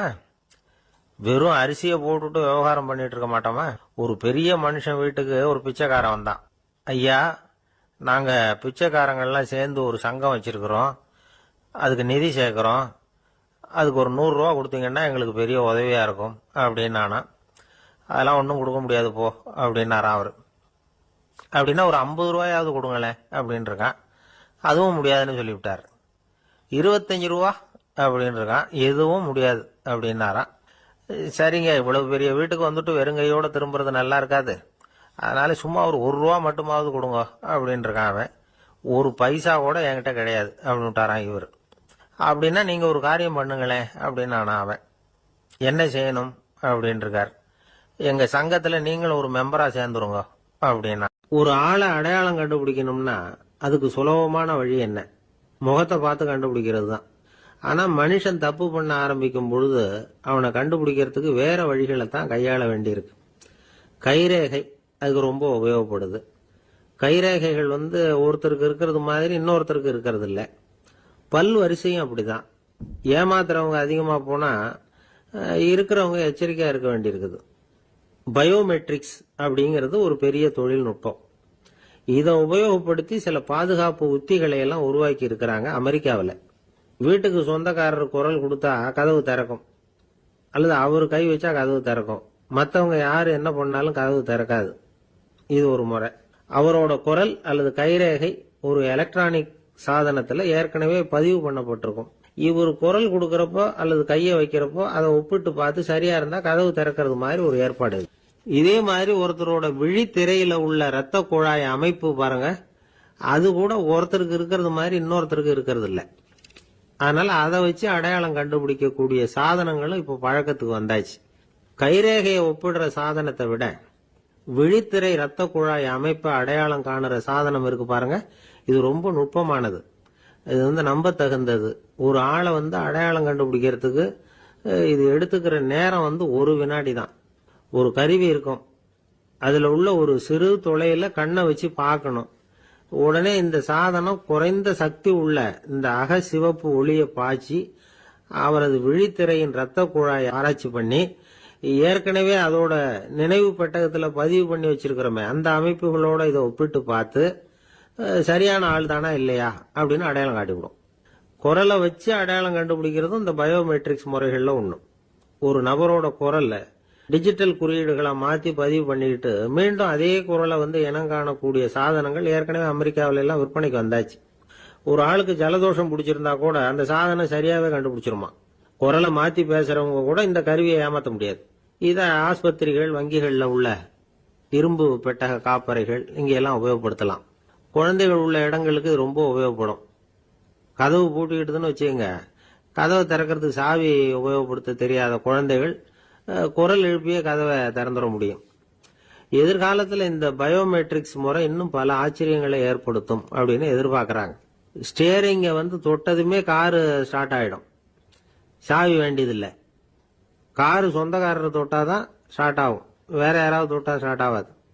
ஒரு மனுஷனோட நடை, அவர் டைப்ரைட்டரை தொடுகிற விதம், இதையெல்லாம் வச்சு கூட ஆளை அடையாளம் காணக்கூடிய தொழில்நுட்பம் வரலாம். என்னதான் தொழில்நுட்பம் வளரட்டும், குடும்பத்துக்குள்ள நடக்கிற திருட்டுகளை கண்டுபிடிக்கிறது ரொம்ப கஷ்டம். ஒரு வீட்டுல பெட்டியில இருந்த பணம் காணாம போச்சு, வீட்டுக்காரரோ அல்லது பையனோ தான் எடுத்திருக்கணும். பெட்டியை திறந்து பார்த்தா அந்த வீட்டுக்காரம்மா இதுல இருந்து பணத்தை எடுத்தது நிச்சயமா என் வீட்டுக்காரர் தான் அப்படின்னு சொல்ல முடியல அவங்களால. யோசிச்சாங்க, என்னம்மா இப்படி யோசிக்கிறீங்களேன்னு கேட்டிருக்காங்க. நிச்சயமா இந்த பணத்தை எடுத்தது என் வீட்டுக்காரர் இல்லை அப்படின்னு உறுதியா சொல்லிவிட்டாங்க அந்த அம்மா. இது கேட்டவங்களுக்கு ரொம்ப ஆச்சரியமா இருந்தது. அந்த வீட்டுக்காரருக்கு அது ரொம்ப பெருமையா இருந்தது. அது எப்படி அவ்வளவு கரெக்டா சொல்றீங்க அப்படின்னு கேட்டிருக்கிறாங்க. அப்ப அந்த அம்மா சொல்லிச்சான், பெட்டியில இன்னும் கொஞ்சம் பணம் மிச்சம் இருக்குது, இவர் எடுத்திருந்தாருன்னா அப்படி மிச்சம் வச்சிருக்க மாட்டார், அதனாலதான் அப்படி சொன்னேன் அப்படின்னாங்க. அந்த காலத்துல எல்லாம் படிக்கிறதுங்கிறது எப்படி தெரியுமா? குருகுல வாசம் செஞ்சு படிக்கணும். ஆசிரியருங்கிறவர் ஆசிரமத்தில் இருப்பார். அங்க போய் அவருக்கு தொண்டுகள் செய்யணும், துணிகள்லாம் துவைச்சி போடணும், தூங்கும் போது காலை பிடிச்சி விடணும், புழுக்கமா இருந்தா விசிறி மட்டை எடுத்து விசிறணும். அப்படியே அப்பப்ப அவர் சொல்லி கொடுக்குற பாடத்தையும் கத்துக்கணும். அவர் சொல்லி கொடுக்குற பாடங்களை ஓலைச்சுவடிகள்ல எழுதிக்கணும். இதுதான் குருகுல வாசம்ங்கிறது. இப்ப மாதிரிலாம் கிடையாது. ஆக குருகுல வாசம்ங்கிறது மனசையும் பண்படுத்தும், அறிவையும் பண்படுத்தும். அப்படி ஒரு பயிற்சி அது. அந்த காலத்துல பஞ்சபாண்டவர்கள் ஒரு குருகுலத்துல படிக்க போனாங்களாம். ஏற்கனவே அங்க ஒரு 15 பேர் இருந்திருக்கிறாங்க. இவங்களையும் சேர்த்து மொத்தம் 20 பேர். எல்லாரும் ரொம்ப ஆர்வத்தோடு அங்க தங்கி படிச்சுக்கிட்டு இருக்கிறாங்க. 2 வருஷம் ஓடி போச்சு. எல்லாரும் ஊருக்கு திரும்ப வேண்டிய நேரம். ஆசிரியர் ஒவ்வொருத்தரா கூப்பிட்டார். இது வரைக்கும் என்ன கத்துக்கிட்ட அப்படின்னு கேட்டார். அவங்க தாங்கள் எழுதி வச்சிருந்ததை சொன்னாங்க, கத்துக்கிட்டதை சொன்னாங்க. அங்க படிக்க வந்தவங்க எல்லாருமே புத்திசாலிகள். அது மட்டும் இல்ல, பல பேர் அரச குடும்பத்தை சேர்ந்தவங்க, இளவரசர்களாக வேற இருக்கிறவங்க. அதனால அவங்க கிட்ட அபாரமான கல்வி அறிவை எதிர்பார்த்தார். ஒருத்தன் வந்தான், தான் எழுதி வச்சிருந்த சரித்திர பாடம் பூராவையும் படிச்சு காட்டினான். இன்னொருத்தன் வந்தான், தான் எழுதி வச்சிருந்த பூகோள பாடம் பூராவையும் படிச்சு காட்டினான். இப்படி ஒவ்வொருத்தரா வந்து அவங்க படிச்சது என்னங்கிறத படிச்சு காட்டிட்டு போனாங்க. கடைசியா தர்மர் வந்தார். பேசாம நிக்கிறார். தன் கையில இருந்த ஓலைச்சுவடி கேட்டா அவர் பிரிக்கவே இல்லை. ஆசிரியர் இவர்கிட்ட தான் அதிகமா எதிர்பார்த்தார். ஆனா இவரும் பேசாம நின்றுட்டு இருக்கிறார். நீ என்ன கத்துக்கிட்ட சொல்லு, ஓலைச்சுவடியை பிரிச்சு படினார் அந்த முனிவர். தர்மர் அசையவே இல்லை. மெதுவா சொன்னார், ஐயா, நான் கத்துக்கிட்டது ஒன்னே ஒண்ணுதான். அதுதான் வாழ்க்கையில எனக்கு ரொம்ப முக்கியமான பாடமா அமையும் அப்படின்னார். என்னது, என்கிட்ட 2 வருஷ காலமா படிச்சு விட்டு கடைசியில கத்துக்கிட்டது ஒன்னே ஒண்ணுதானா அப்படின்னார் முனிவர். அவருக்கு ஒன்னும் புரியல. மற்ற மாணவர்களை விட இவர் பண்புகள்ல உயர்ந்தவர், அறிவுல சிறந்தவர், வயசுல முதிர்ந்தவர். இவரே இப்படி சொன்னா மத்தவங்க நிலைமை என்னத்துக்கு ஆறுது? அவங்க ரொம்பவும் கெட்டு போயிடுவாங்களே அப்படின்னு அவர் யோசனை பண்ணார். தர்மா, நல்லா யோசனை பண்ணி பதில் சொல்லு. 2 வருஷமா நீ வந்து கத்துக்கிட்டது என்ன அப்படின்னு தானே நான் கேக்குறேன். அதை கொஞ்சம் யோசனை பண்ணி சொல்லுன்னார் முனிவர் கொஞ்சம் கோபமா. தர்மர் முகத்துல எந்த மாறுதலுமே இல்ல. இல்லையா, 2 வருஷமா நான் கத்துக்கிட்ட முக்கியமான பாடம் ஒன்னே ஒண்ணுதான்னார். இப்போ அந்த முனிவருக்கு கோபம் அதிகமா வந்துடுச்சு. ஏன்பா, உனக்கு வெக்கமா இல்லையா? உன்னை விட வயசுல குறைஞ்சவங்க எவ்வளவு பாடம் கத்துக்கிட்டு இருக்கிறாங்க, எவ்வளவு விரிவா அவங்க படிச்சு காட்டினாங்க. நீயும் கூட நிறைய குறிச்சு வச்சிருக்கிற போல இருக்கு, அதை ஏன் பிரிச்சு படிக்க கூடாது அப்படின்னார். ஐயா, நான் சொல்றது உங்களுக்கு ஏமாற்றமா இருந்தா என்ன மன்னிக்கணும். நான் ரொம்ப முக்கியமா கத்துக்கிட்டு இருக்கிறது ஒன்னே ஒண்ணுதான், மத்த எதையும் சொல்றதுக்கு விரும்பலன்னார். மாணவர்கள்லாம் சிரிச்சுட்டாங்க. முனிவருக்கு கோபம் அளவுக்கு மீறி வந்துட்டு ஓங்கி அரைஞ்சு விட்டார் தர்மரை அவர் கண்ணத்துல. தர்மர் கண்ணை செவந்து போட்டுது, கண்கள் கலங்கி போச்சு. ஆனாலும் அவர் அமைதியை இழக்கல, தலை குனிஞ்சு நிக்கிறார். இவருடைய புடிவாதம் முனிவருக்கு இன்னும் ஆத்திரத்தை உண்டாக்கி விட்டது. இன்னொரு கண்ணத்திலே அரைஞ்சார். எல்லாரும் பயந்து போய் அமைதியா நின்றுட்டு இருக்கிறாங்க. முனிவர் கத்துறார், அப்படி நீ கத்துக்கிட்ட அந்த முக்கியமான பாடம் தான் என்ன, அதையாவது சொல்லு அப்படின்னார். ஐயா, அதை மட்டும் ஒரு ஓலைச்சுவடியில தனியா குறிச்சு வச்சிருக்கிறேன், இந்தாங்க, இதை நீங்களே படிச்சு பாருங்கன்னார். தர்மர் ஓலைச்சுவடியை நீட்டினார். முனிவர் அதை வாங்கி பிரிச்சார், சத்தம் போட்டு படிச்சார். என்ன எழுதியிருக்காருன்னா, எப்படிப்பட்ட சோதனை ஏற்பட்டாலும் நிதானம் இழந்து கோபத்துக்கு ஆளாக கூடாது அப்படின்னு. இதான் அந்த ஓலைச்சுவடியில அவர் எழுதி வச்சிருந்தது. அந்த ஒரு கணத்திலேயே முனிவரும் எல்லா மாணவர்களும் தர்மரை புரிஞ்சுக்கிட்டாங்களாம். அவர் கத்துக்கிட்டது ஏட்டு சுரக்காய் இல்ல, வாழ்க்கையில பயன்படக்கூடிய முக்கியமான அனுபவ பாடம். முனிவர் கண்கள்ல கண்ணீர். தர்மர் அன்போட கட்டி தழுவிக்கிட்டார். அப்புறம் சொன்னார், தர்மா, என்ன மன்னிச்சுரு, நீ மாணவன் இல்ல, ஆசிரியன். நான் இதுவரைக்கும் தெரிஞ்சுக்காத அனுபவ பாடத்தை நீ இப்ப எனக்கு கத்து கொடுத்துட்ட அப்படின்னு சொன்னாராம். அதனால நிதானம் தவறக்கூடாதுங்கிறது ரொம்ப முக்கியமான ஒரு செய்தி. ஒரு ஆசிரியர் மாணவனை ஒரு கண்ணத்துல ஓங்கி அரைஞ்சுட்டார். இவன் நிதானம் தவறல, அமைதியா நின்றுகிட்டு இருந்தான். அவர் ஒரு தடவை அரைஞ்சதும் எப்படி உன்னால நிதானம் தவறாம இருக்க முடிஞ்சுது அப்படின்னு கேட்டாங்க நண்பர்கள். அவன் சொன்னான், நான் நிதானம் தவறி இருந்தா எங்க வாத்தியார் இன்னொரு கண்ணத்திலையும் அரைஞ்சிருப்பார், அது அதை விட பலமா இருக்கும், அதனாலதான் நான் அப்படி இருந்தேன் அப்படின்னு நானா. ஆக நாம தெரிந்து கொள்ள வேண்டியது, வாழ்க்கையில நிதானம் தவறாமல் இருக்க வேண்டும். அதுதான் வெற்றியின் ரகசியம். இப்பெல்லாம் நம்ம ஊர்ல மாமியார் மருமகள் ஒருத்தர் நல்லா புரிஞ்சுக்கிட்டு நல்ல விதமா தான் இருக்கிறாங்க பல இடத்துல. அதனால நான் இப்ப சொல்ல போற கதையை கேட்டுவிட்டு இந்த காலத்துல அவ்வளவு மோசமா யாரு சார் நடந்துக்கிறாங்க அப்படின்னு கேட்டு யாரும் சண்டைக்கு வரக்கூடாது. இன்னொரு உண்மையையும் சொல்லிவிடுறேன். அதாவது இந்த கதையை நமக்கு எழுதி அனுப்பி இருக்கிறதே கொஞ்ச நாள்ல மருமகளாகவும் அதுக்கப்புறம் கொஞ்ச காலத்துல மாமியாராகவும் ஆக போற ஒரு நேயர் தான். சரி, இந்த கதைக்கு வருவோம். அதாவது ஒரு சின்ன குடும்பம், அந்த வீட்டுல மாமியார் ஆட்சி, அவங்க வச்சதுதான் சட்டம். புள்ளையண்டான் எப்படின்னா, அம்மா சொல்றதையும் கேட்டுக்குவான், மனைவி சொல்றதையும் கேட்டுக்குவான், நமக்கு என்னத்துக்கு வம்புங்கிற டைப்பு. மருமகள் பேர்ல குறை கண்டுபிடிக்கிறதுலயே அந்த மாமியாருக்கு ஒரு சுவாரஸ்யம். சின்ன சின்ன விஷயத்துல எல்லாம் குத்தம் கண்டுபிடிச்சுக்கிட்டே இருக்கிறாங்க. பொதுவா எல்லாரும் எப்படின்னா, ஏதாவது ஒரு காரணத்துக்காக சண்டை போட்டுக்கிட்டு இருப்பாங்க. அந்த அம்மா எப்படின்னா ஏதாவது ஒரு சண்டையை போடுறதுக்காக காரணத்தை தேடிட்டு இருப்பாங்க. அப்படி ஒரு மனசு. அந்த மருமக பொண்ணு பாவம் பயந்து பயந்து ஒவ்வொரு காரியமும் செஞ்சுக்கிட்டு வந்தது. இப்படியே பல வருஷம் ஓடி போட்டுது. அந்த மாமியாருக்கும் ரொம்ப வயசாயிட்டுது. இருந்தாலும் அந்த பழைய சுபாவம் மட்டும் மாறவே இல்லை. திடீர்னு ஒரு நாள் பக்கவாதம் வந்து அந்த அம்மாவுக்கு ஒரு பக்கம் கை கால் இழுத்துக்கிட்டுது. வாய் சுத்தமா பேச முடியாம போயிட்டுது. சத்தம் மட்டும் வரும். ஒரு பக்கத்து கை காலை அசைக்க முடியும். பேசுறதெல்லாம் கையால தான், அதாவது கை சைகையால. இப்படிப்பட்ட நிலைமையில கூட அந்த பொண்ணு தண்ணியோ பாலோ இவங்க எதிரில் கொண்டாந்து வச்சா அதை வேணும்னே தட்டி விட்டுட்டு ஒம்பு வளர்க்கறது. அதுக்கப்புறம் அந்த பொண்ணு தரையை சுத்தப்படுத்தும்ல, அதை பார்த்து ரசிக்கிறது. இருந்தாலும் அந்த பொண்ணு இதையெல்லாம் பெருசுப்படுத்தாம ரொம்ப பொறுமையா தான் இருந்தது. ஒரு நாள் வீட்டில் வச்சிருந்த பாலை பூனை குடிச்சிட்டு போட்டுது. வயசான காலத்துல இந்த அம்மா பால் இல்லாம கஷ்டப்படுவாங்களே அப்படின்னு நினைச்சு பக்கத்து வீட்டுல போய் கொஞ்சம் பால் வாங்கிட்டு வந்து காய்ச்சி மாமியார் முன்னாடி கொண்டாந்து வச்சுது அந்த பொண்ணு. வழக்கம் போல அந்த அம்மா பாலை தட்டி விட்டுட்டாங்க. இது அந்த மருமக பொண்ணு கவனிச்சுட்டுது. இவ்வளவு நாள் பொறுமையா இருந்த அந்த மருமகளுக்கு இன்னைக்கு இதை பார்த்துதான் அசாத்திய கோபம் வந்துட்டுது. கதவுக்கு பக்கத்துல சாத்தி வச்சிருந்த உலக்கையை எடுத்து மாமியார் தலையில போட, அது குறி தவறி கழுத்துல பட, அந்த அம்மா கழுத்தை பிடிச்சிக்கிட்டு ஊன்னு கத்த, இந்த பொண்ணு ஒன்னும் அலட்டிக்காம உலக்கையை எடுத்து மறுபடியும் கதவு பக்கம் சாத்தி வச்சுட்டு அது பாட்டுக்கு நடந்து போயிட்டுது. இருந்தாலும் மனசுக்குள்ள லேசா ஒரு பயம். கணவன் வீட்டுக்கு வந்ததும் என்ன விஷயம்னு கேட்டா எப்படி சமாளிக்கிறது? அன்னைக்குன்னு பார்த்து ரொம்ப நேரம் கழிச்சு வீடு வந்து சேர்ந்தான் கணவன். உடனே அந்த அம்மா புகார் பண்ண ஆரம்பிச்சுட்டுது. பேச்சுதான் வராத, அதனால ஒரு பக்கத்து கையால சைகை காட்டுது.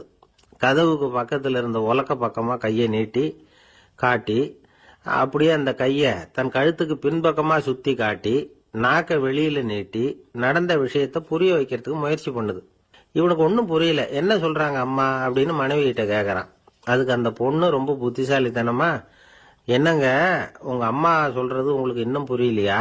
அவங்க உங்களை பார்த்து என்ன சொல்றாங்கன்னா, ஏண்டா உலக்க மாதிரி நிக்கிற, சாக போற எனக்கு சங்கிலி எதுக்கு, என் கழுத்துல கிடக்குற இந்த சங்கிலியை கழட்டி என் மருமக கழுத்துல போடுறா அப்படின்னு சொல்றாங்க அப்படின்னு தான். ஓ அப்படியா விஷயம்னு சொல்லி அம்மா கழுத்துல இருந்த சங்கிலியை எடுத்து மனைவி கழுத்துல போட்டுட்டு, அம்மா உன் விருப்பப்படியே போட்டாச்சு, இனிமேலாவது நிம்மதியா படுத்து தூங்கு அப்படின்னு சொல்லிவிட்டு உள்ள போயிட்டான்.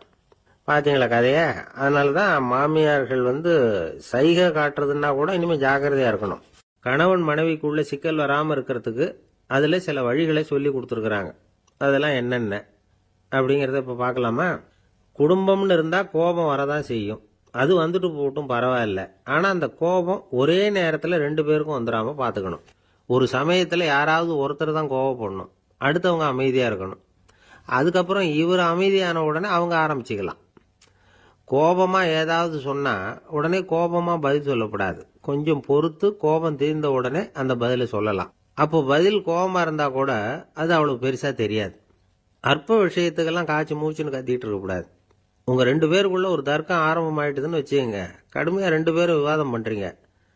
உங்கள ஒருத்தர் இதுல ஜெயிக்கணும்னா அது நீங்களா இருக்க வேணாம், அடுத்தவங்க ஜெயிக்கிறதுக்கு நீங்க துணையா இருங்களேன். அப்படின்னா நீங்க கொஞ்சம் விட்டு கொடுக்கணும், அவ்வளவுதான்.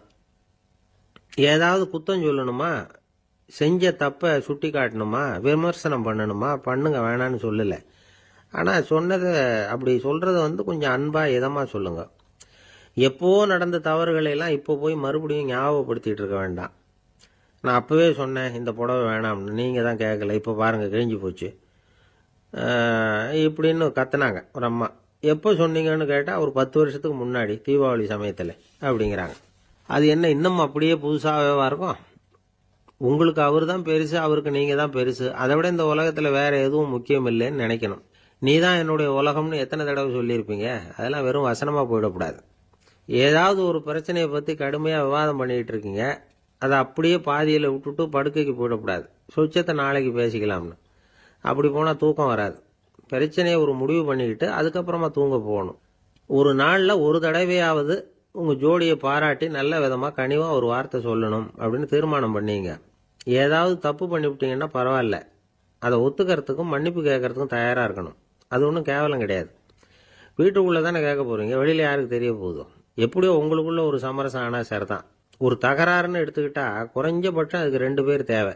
தனியாவே உட்காந்துக்கிட்டு நான் இப்ப தகராறு பண்ணிட்டு இருக்கிறேன் அப்படின்னு யாரும் சொல்ல முடியாது. 2 பேர் தகராறு பண்றாங்கன்னா பொதுவாக அந்த 2 பேர்ல யார் அதிகமாக பேசுறாங்களோ அவங்க பேர்ல தான் தப்பு இருக்கும். அதை மனசுல வச்சுக்கணும். இதெல்லாம் தான் அந்த புத்தகத்துல போட்டிருக்கிற வழிமுறைகள். இவ்வளவும் சரியா வரலைன்னா அப்புறமா சொல்லுங்க, வேற புத்தகம் ஏதாவது இருக்கான்னு தேடுவோம். ஒருத்தர் சிகரெட்டும் கையுமா வந்தார். சார், இந்த புகைப்பிடிக்கிற பழக்கத்தை நிறுத்தி போடணும்னு தான் பார்க்கற முடியலன்னார். புகைப்பிடிக்கிறத நிறுத்துறது ரொம்ப சுலபம் சார் அப்படின்னார் இன்னொருத்தர். எப்படி சொல்றீங்கன்னு கேட்டார் அவர். நான் கூட ஏற்கனவே 10 தடவை அந்த பழக்கத்தை நிறுத்தி இருக்கிறேன் சார் அப்படின்னார் இவர். இதுல இருந்து என்ன தெரியுது? புகைப்பழக்கத்தை திடீர்னு விட்டு விடுறதுங்கிறது ரொம்ப கஷ்டம்னு தெரியுது. இருந்தாலும் இது சம்பந்தமான ஆராய்ச்சி, அனுபவம், இது ரெண்டையும் அடிப்படையா வச்சு சில வழிமுறைகளை சொல்றாங்க. அதாவது புகைப்பிடிக்கிறத நிறுத்துறதுக்கு 10 வழிகள் உண்டு அப்படின்னு சொல்றாங்க. அது என்னங்கிறத தெரிஞ்சுக்கிட்டா உபயோகப்படுதான்னு பார்க்கலாமே. முதல் கருத்து என்னன்னா, கொஞ்ச நாளைக்கு புகைப்பிடிக்கிற நண்பர்களை விட்டு விலகி இருக்கணும். இதனால புகைப்பிடிக்கிற ஆசை குறையும். அந்த பழக்கத்தை மறுபடியும் ஆரம்பிக்கப்படாதுங்கிற எண்ணம் உறுதிப்படும். 2வது கருத்து, புகைப்பிடிக்கிறதை எதிர்த்து தீவிரமா பிரச்சாரம் செய்ய ஆரம்பிச்சிடணும். அது அடுத்தவங்களுக்கும் உபயோகப்படும், உங்களுக்கும் உபயோகப்படும். உங்க உள்ளுணர்வை அது தூண்டும், உங்களை உறுதி கொள்ள வைக்கும். 3வது கருத்து என்னன்னா, தினமும் 2 தடவை குளிக்கணும். எப்படி தெரியுமா? முதல்ல வெது வெதுப்பான தண்ணீர், அப்புறம் குளிர்ந்த தண்ணீர், இப்படி மாறி மாறி குளிக்கணுமா. 4வது கருத்து, உடற்பயிற்சிகள் செய்யணும். மூச்சு வாங்குற மாதிரியான பயிற்சிகள் ரொம்ப நல்லதான். பிராணாயாமம் அப்படிங்கிற மூச்சு பயிற்சி ரொம்ப நல்லதுங்கிறாங்க. அப்புறம் 5வது கருத்து, சாப்பாடு மிதமா இருக்கணும், சீரா இருக்கணும். பச்சை காய்கறிகள், பழங்கள் சாப்பாட்டில் சேர்த்துக்கலாம். அடிக்கடி கொஞ்சம் கொஞ்சமா சாப்பிட்டு ரத்தத்தில் சர்க்கரையின் அளவை பராமரிக்கணும். இது நரம்புகளை அமைதிப்படுத்தும். 6வது கருத்து என்னன்னா, ரொம்ப நேரம் பசியோட இருக்கக்கூடாது. புகைப்பிடிக்கிறத நிறுத்த முயற்சி செய்யும் பொழுது எடை குறைப்பு நடவடிக்கைகளை மேற்கொள்ளக்கூடாது. 7வது கருத்து, காப்பி, தேநீர், மதுபானம், அப்புறம் போதைப் பொருள்கள் கலந்த உணவுகள் இதெல்லாம் வேணாம். புகைப்பிடிக்கிறத அதெல்லாம் ஊக்கப்படுத்தும். கடுகு, மிளகு, அப்புறம் காரமான பொருள்களை தவிர்க்கணும். உப்பு அளவை குறைக்கணும். தினமும் 10 கோவள தண்ணீராவது குடிக்கணும். வெறும் தண்ணி புகைப்பிடிக்கிற ஆவலை தணிக்குதான். 8வது கருத்து, கையில் சிகரெட்டு, புகையில ஏதாவது இருந்தா உடனே தூக்கி எறிஞ்சிருங்க. அது கையில் இருக்கிற வரைக்கும் புகைப்பிடிக்கிற ஆசை வந்துகிட்டே இருக்கும். 9வது கருத்து என்னன்னா, இறை நம்பிக்கை உள்ளவங்க புகைப்பிடிக்கிற எண்ணம் வர்றப்போவெல்லாம் பிரார்த்தனை செய்ய ஆரம்பிச்சுடலாம். 10வது கருத்து, உங்களுக்கு ரொம்பவும் வேண்டியவங்க யாரோ அவங்க கிட்ட எல்லாம் நீங்க புகைப்பிடிக்கிறத நிறுத்தி விட்டதா சொல்லிவிடுங்க. இந்த 10 வழிகளையும் கடைபிடிக்க ஆரம்பிச்சுட்டா புகைப்பிடிக்கும் பழக்கத்தை நிறுத்தி விடலாம் அப்படின்னு சொல்றாங்க அனுபவப்பட்டவங்க. முயற்சி பண்ணி பார்க்கலாம். ஒரு முக்கியமான இடத்துல நின்றுகிட்டு இருந்தார் ஒருத்தர். அங்க இன்னொருத்தர், ஏன் சார் இந்த இடத்துல சிகரெட் பிடிக்கலாமா அப்படின்னு அனுமதி கேட்டார். இந்த இடத்துல சிகரெட் பிடிக்க கூடாதுங்க அப்படின்னாரு இவர். நீங்க இப்படி சொல்றீங்க, ஆனா இந்த இடத்துல கீழே நிறைய சிகரெட் துண்டுகள் கிடக்குதே, அவங்கெல்லாம் யாரு? அவங்கெல்லாம் உங்க மாதிரி என்கிட்ட அனுமதி கேட்காதவங்க அப்படின்னாராம் இவர். ஒரு காடு, நல்ல மரம்லாம் செழிச்சு இருந்தது. அப்படிப்பட்ட காட்டுல ஒரு சாது இருந்தார். அவர் எப்படின்னா, எப்பவும் ஒரு மரத்தடியில் உட்காந்துருப்பார். ஏன்னா அவருடைய இருப்பிடமே அதுதான். அவர் என்ன பண்ணுவார், 3 கல் வச்சிருந்தார். செங்கல் மாதிரி இருக்கும், ஆனா அதை விட கொஞ்சம் பெருசா இருக்கும். எதுக்கு அந்த 3 கல்லுன்னா, அதுதான் அவருடைய படுக்கை. அதாவது தூங்குறப்ப ஒரு கல்லை தலைக்கு கீழே வச்சுக்குவார், இன்னொரு கல்லை இடுப்புக்கு கீழே வச்சுக்குவார், இன்னொரு கல்லை காலுக்கு கீழே வச்சுக்குவார். உடம்ப அப்படியே ஒரு தகட்டால மூடிக்குவார், அப்படியே தூங்கி போடுவார். மழை பெய்யுதுன்னு வச்சுங்க, அவர் உடம்பு 3 கல் மேல இருக்குதா, அதனால தண்ணி அடியில் ஓடி போடும், உடம்பு நனையாது. மேலே தகடு இருக்கிறதுனால மழையும் உடம்புல படாது. அவர் தூக்கமும் கெடாது, நிம்மதியாக தூங்குவார். பகலில் அந்த 3 கல்லையும் ஒரு சேர ஒரு அடுப்பு மாதிரி வச்சு அது மேலே உட்காந்துக்குவார். அதனால பாம்பு, பூச்சி எதுவும் அவரை தொந்தரவு பண்ணுறதில்ல. அது பாட்டுக்கு நகர்ந்து போயிடும். அவர் பாட்டுக்கு நிம்மதியாக இருப்பார். யாராவது எதையாவது கொண்டுகிட்டு கொடுத்தா அதை வாங்கி சாப்பிடுவார், அவ்வளவுதான். ஒரு நாள் அந்த நாட்டு அரசன் காட்டுக்கு வேட்டையாட வந்தான். அந்த வழியாக வந்தப்போ இந்த சாது படுத்திருக்கிறத பார்த்தான், பரிதாபப்பட்டான். ஐயோ பாவம், இவர் இப்படி இந்த கல் மேலே உடம்ப வச்சுக்கிட்டு தூங்குறாரு, என்ன பாடுபடுவார். இவரை நாம் அரண்மனைக்கு அழைச்சிட்டு போய் சுகமாக நிம்மதியாக இருக்கிறதுக்கு வழி செஞ்சு கொடுப்போம், அது ரொம்ப நல்லா இருக்கும் அப்படின்னு நினச்சான். அப்படி நினச்சிக்கிட்டே அரண்மனைக்கு வந்துட்டான். அதுக்கப்புறம் ஒரு பல்லக்கையும் 2 சேவகர்களையும் காட்டுக்கு அனுப்பி அந்த சாதுவை மெதுவாக இங்கே அழைச்சிட்டு வந்துருங்க அப்படின்னு சொல்லி அனுப்பி வச்சான். இவங்க போய் அவர்கிட்ட விவரத்தை சொன்னாங்க. எனக்கு என்னத்துக்கு அரண்மனை வாசம் அப்படின்னார். இருந்தாலும் மன்னர் உத்தரவு, நீங்கள் அவசியம் வரணும் அப்படின்னாங்க இவங்க. சரின்னு சொல்லிவிட்டு வேறு வழி இல்லாமல் புறப்பட்டார். புறப்படும் பொழுது என்ன பண்ணாருன்னா, மறக்காமல் அந்த 3 கல், ஒரு தகடு அதையும் எடுத்து பல்லக்கில் வச்சுக்கிட்டார். என்னத்துக்கு இதையெல்லாம் எடுத்து வைக்கிறாரு அப்படின்னு சொல்லி அவங்க யோசனை பண்ணாங்க. இருந்தாலும் அதை பற்றி ஒன்றும் கேட்கல. பேசாமல் அவரை அழைச்சிட்டு போய் அரண்மனையில் விட்டுட்டாங்க. அரசன் ஓடி வந்தான், வரவேற்றான், அறுசுவை உணவு படைத்தான். அவர் படுக்கிறதுக்கு தங்க கட்டில், பட்டு மெத்தை, இப்படி எல்லாம் ஏற்பாடு பண்ணி வச்சான். இங்கே படுத்து ஓய்வு எடுத்துக்கங்க அப்படின்னு சொல்லிவிட்டு அவன் பாட்டு போயிட்டான். மறுநாள் காலையில் வந்து பார்க்குறான், சாது படுத்திருக்கிறார். எப்படி தெரியுமா? அந்த பட்டு மெத்தை மேலே 3 கல்லையும் வச்சு வழக்கம் போலவே அது மேலே படுத்திருக்கிறார். அதுக்கு மேலே தகடு. அரசன் பார்த்துட்டு அதிர்ச்சி ஆயிட்டான். என்ன சுவாமி இப்படி அப்படின்னா, சாது சொன்னார், எனக்கு தேவையும் இல்லை குறையும் இல்லை, எல்லா இடத்துலையும் எனக்கு ஒரே மகிழ்ச்சி தான் அப்படின்னார். மகிழ்ச்சிங்கிறது தங்க கட்டிலேயோ பட்டு மெத்தையிலேயோ இல்லை, அது மனசில் இருக்கிற ஒரு விஷயம். உண்மையான மகிழ்ச்சிக்கு வழி மனப்பக்குவம் அப்படிங்கிறது அந்த அரசனுக்கு புரிஞ்சுதான். இந்த காலத்தில் ஒரு சாமியார், அவரை தேடி ஒரு சீடன் வந்தான். என்னாச்சு தெரியுமா? சுவாமி, எனக்கு நிம்மதி வேணும், அதுக்கு என்ன வழின்னு கேட்டான். சாமியார் நிமிர்ந்து பார்த்தார். அப்புறம் சொன்னார், நீ ஏகப்பட்ட பேர்கிட்ட கடன் வாங்கியிருக்கிற, அதையெல்லாம் திருப்பி கொடுத்தாதான் உனக்கு நிம்மதி கிடைக்கும்னார். இவனுக்கு ஆச்சரியம். அது எப்படி சாமி அவ்வளவு கரெக்டாக நான் கடன் வாங்கினதை கண்டுபிடிச்சிங்க அப்படின்னா, உனக்கு கடன் கொடுத்து சாமியாராக போனதே நான் தான்ப்பா, அதனால தான் இந்த கதிக்கு வந்தேன். என்கிட்டயே நிம்மதிக்கு வழி கேட்குறிய, அதுதான்டா வேதனை அப்படின்னாராம் அவர். ஒருத்தர் மனசில் நிம்மதி இல்லாமல் உட்காந்துருந்தார். என்ன சார் விஷயம் அப்படின்னு விசாரித்தேன். அகலக்கால் வச்சுட்டேன், அதுதான் அவதிப்படுறேன்னார். விவரமாக சொல்லுங்கன்னு. வீடு கட்டணும்னு ஆரம்பித்தேன், வேலை பாதியிலேயே நிற்கிது, கையில் பணம் இல்லை அப்படின்னார். இது மாதிரி ஆசாமிகள் பல பேரை நீங்கள் பார்த்துருக்கலாம். இவங்கெல்லாம் சுலபமாக மன அழுத்தத்துக்கு ஆளாயிடுறாங்க. மன உளைச்சல், அதாவது ஸ்ட்ரெஸ் அப்படின்னு சொல்கிறோமே, அதுக்கு அடிப்படையான சில காரணங்கள் உண்டு. அதாவது மிகையாக திட்டமிடுதல் அப்படிங்கிறதும் ஒரு முக்கியமான காரணம். நடைமுறை சாத்தியம் என்னங்கிறத மனசில் வச்சுக்கிட்டு எந்த திட்டத்தையும் தீட்டணும், அப்போ தான் அது சரியாக வரும். 2வது காரணம் என்ன தெரியுமா? ஒரே நேரத்தில் பல்வேறு செயல்களில் ஈடுபடுறது. தொலைபேசியில் பேசிக்கிட்டே கையில் இருக்கிற கடிதத்தை படிச்சுக்கிட்டே எதிரில் உட்காந்துக்கிட்டு இருக்கிறவருக்கும் அப்பப்போ பதில் சொல்லிக்கிட்டு மனசில் பல்வேறு சிந்தனைகளை அப்படியே ஓட விட்டுக்கிட்டு இருக்கிறது, இதுவும் மன அழுத்தத்தை உண்டாக்குது. 3வது காரணம், எதிலேயும் வெற்றி மட்டும் எதிர்பார்க்குற ஒருதலைப்பட்சமான ஆர்வம். நாம் தொட்டதெல்லாம் வெற்றியாகவே முடியணும் அப்படின்னு எதிர்பார்க்குறவங்க ஏதாவது ஒன்றில் தோல்வியை கண்டா தோண்டு போயிடுறாங்க. எப்படியும் முடியலாம்ங்கிற எண்ணம் ஏற்கனவே நமக்குள்ளே இருந்துட்டுதுன்னா அந்த அவஸ்தை வராது. அதனால் அதுவும் நம்ம வளர்த்து கொள்ள வேண்டிய ஒரு குணம். மன உளைச்சல் ஏற்படுறதுக்கு இன்னொரு காரணம், எதையும் வேகமாக செஞ்சுடணும் அப்படிங்கிற துடிப்பு. அந்த துடிப்பே மனசை அழுத்த ஆரம்பிச்சிடும். எந்த ஒரு காரியத்திலையும் தாமதமோ இடையூறோ ஏற்பட்டால் அதை பொறுத்துக்கிற மனப்போக்கம் வேணும். அது இல்லாதவங்க அழுத்தத்துக்கு ஆளாயிடுறாங்க. சில பேர் வேலைன்னு எந்த நேரம் பார்த்தாலும் வேலையே கதின்னு கிடப்பாங்க. பொழுதுபோக்குக்கோ உடற்பயிற்சிக்கோ குடும்பத்தில் உள்ளவங்க அல்லது நண்பர்கள் கூட கலந்துரையாடவோ கொஞ்சம் கூட நேரம் ஒதுக்க மாட்டாங்க. இந்த சுபாவம் மன அழுத்தத்தை உண்டு பண்ணும். இதையெல்லாம் புரிஞ்சுக்கிட்டு அதிலிருந்து விடுபடுறது எப்படின்னு யோசிக்கணும். வல்லுநர்கள் இது தொடர்பாக சில யோசனைகளை சொல்லி வச்சிருக்கிறாங்க. அது என்னன்னா, வாழ்க்கைங்கிறது பிரச்சனைகளால் பின்னப்பட்ட ஒன்று, அது எப்பவுமே முடிவடையாத ஒரு தொடர்கதை அப்படிங்கிறத முதல்ல நாம் புரிஞ்சுக்கணும். ஒரே நேரத்தில் ஒரு காரியத்தில் மட்டுமே நாம் கவனம் செலுத்தணும். அடுத்தவங்க காரியத்தில் தலையிடக்கூடாது. எதையும் பேச ஆரம்பிக்கிறதுக்கு முன்னாடி நம்மை நாமே கேட்டுக்க வேண்டிய கேள்வி 2. 1, நான் சொல்ல போகிறது ரொம்ப முக்கியமானதா? 2வது, நான் சொல்கிறத அவங்க கேட்கறதுக்கு ஆசைப்படுறாங்களா? நான் பேசுறதுக்கு அது சரியான நேரம் தானா? இதை யோசித்து பார்த்ததுக்கப்புறம் எதையும் பேச ஆரம்பிக்கணும். முடிஞ்ச அளவுக்கு வளைந்து போகிற சுபாவத்தை வளர்த்துக்கணும்.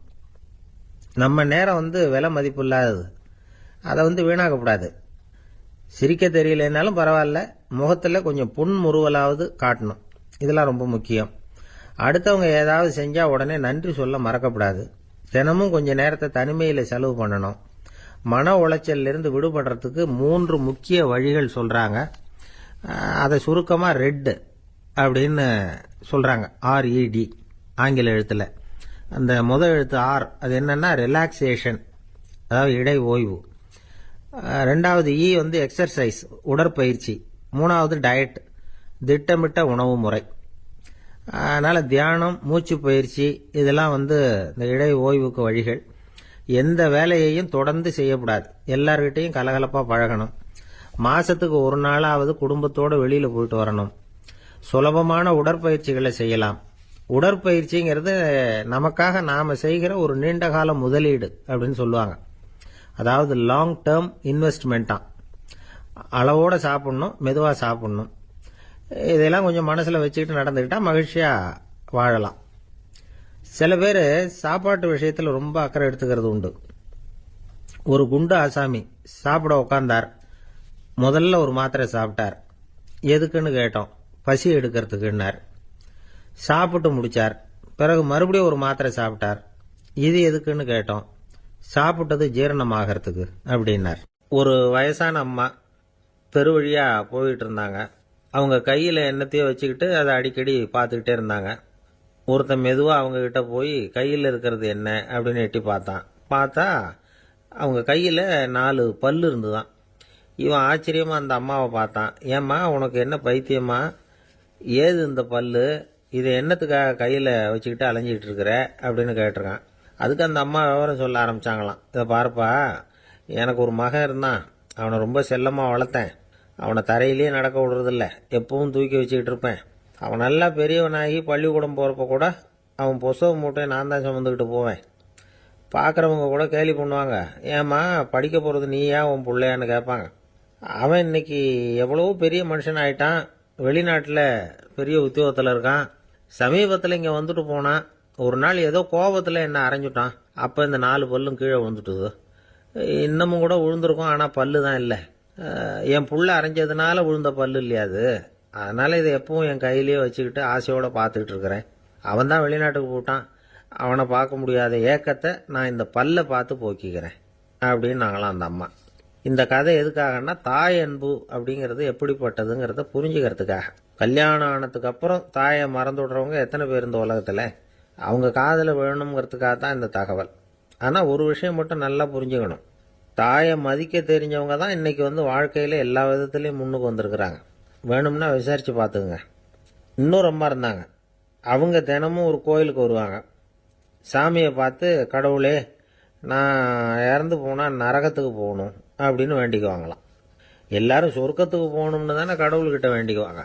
இந்த அம்மா தினம் வந்து நான் நரகத்துக்கு போகணும் அப்படின்னு வேண்டிக்கிறாங்க. அங்கிருந்த அர்ச்சகருக்கு இது சந்தேகம். ஒரு நாள் அதை நேரடியாகவே அவங்க கிட்ட கேட்டுவிட்டார். அதுக்கு அந்த அம்மா பதில் சொன்னாங்களாம். ஐயா, எனக்கு கல்யாணம் ஆகி ரொம்ப நாள் வரைக்கும் குழந்தை பாக்கியம் இல்லாமல் இருந்தது.